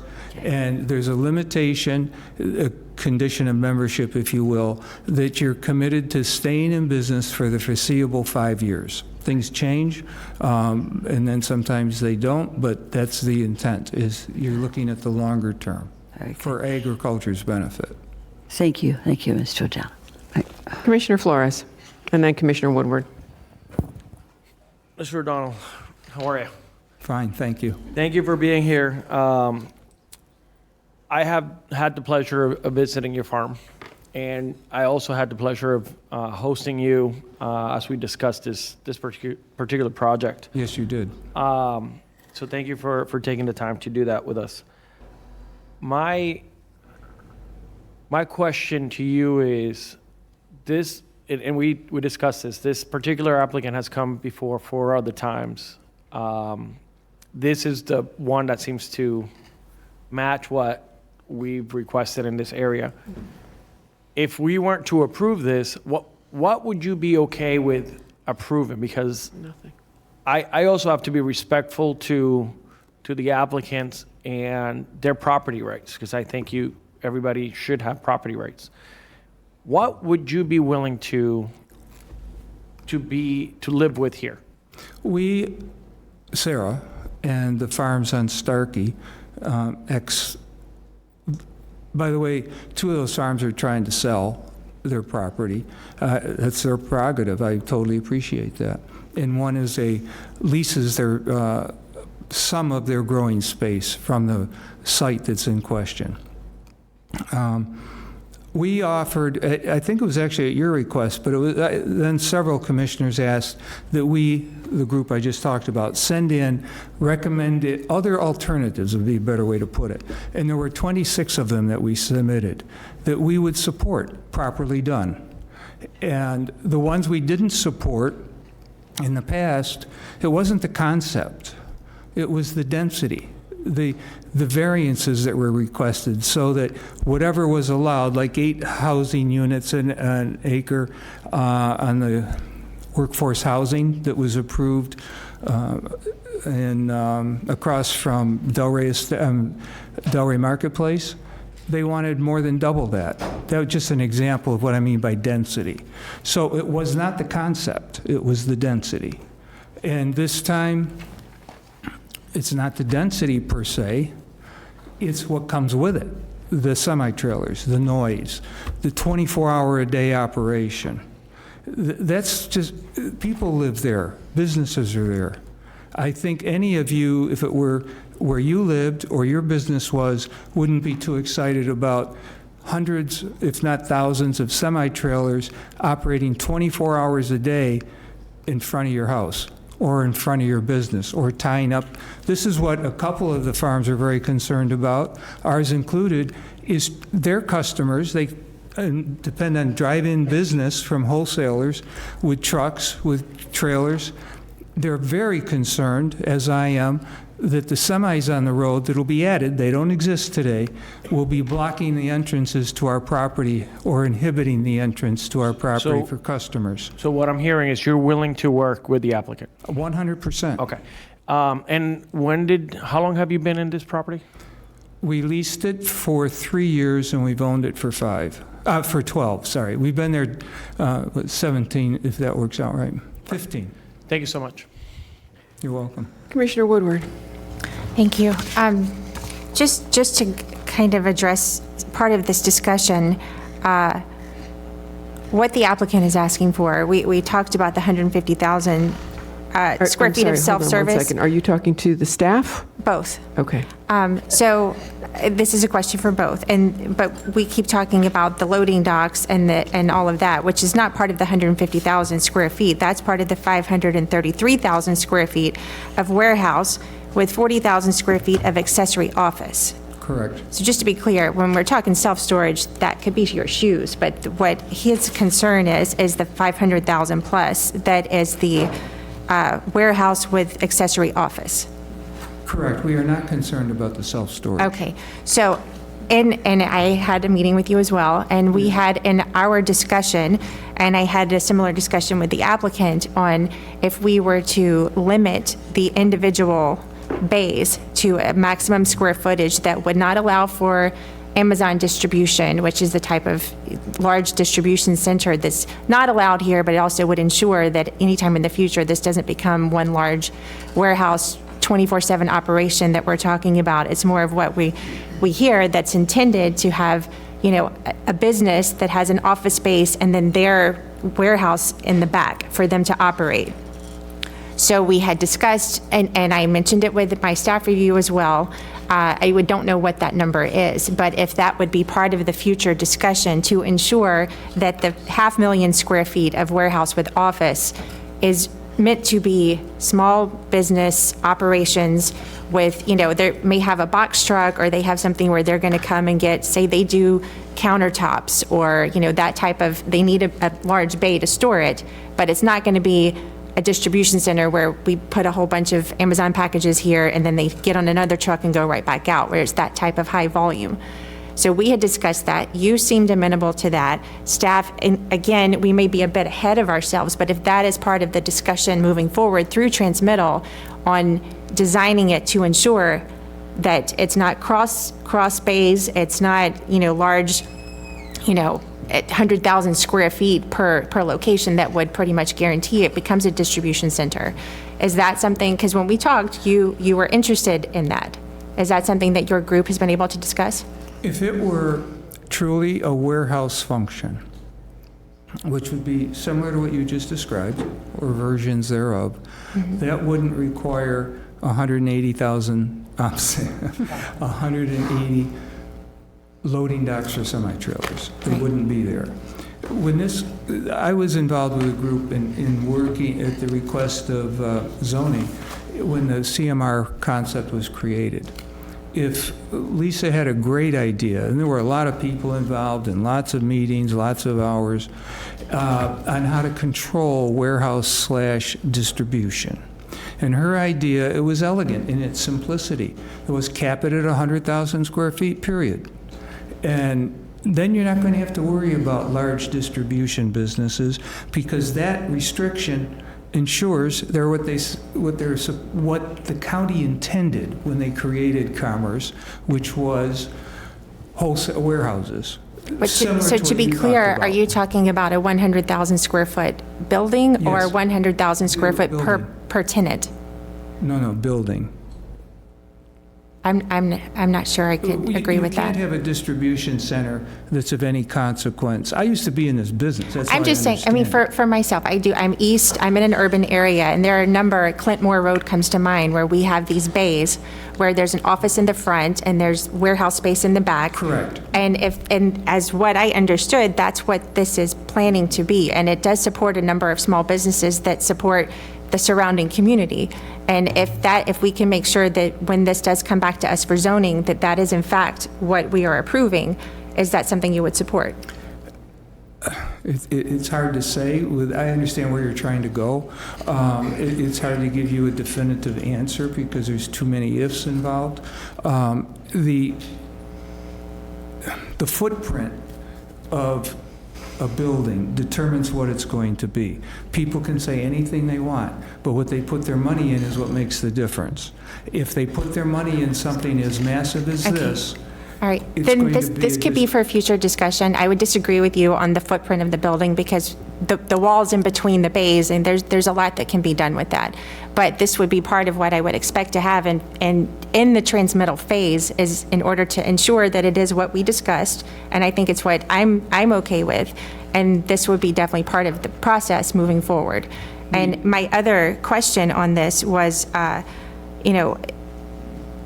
everything that before, which I only had this come before me once while I was on this board, this question is for staff. This one, as the commerce designation was put together, it does check all those boxes that last time I think there were a number of variances and waivers that had to be considered. This is none of that, right? Correct, yeah. So this is the fourth request from this particular property owner. All of the other ones involved either text amendments to the comp plan or required, actually all of them also required an exemption to our long-range traffic standards. However, this one doesn't have that component. This is following the commerce designation adopted by the board, following the criteria, and is meeting all of those standards. And is this property one of the ones that, because we had the Ag Reserve workshop earlier, this is one that still has its development rights. It's not one that's been put into preserve for some other building or anything that's happened, that he still has his development rights? That's correct. Okay, that's all my questions for now.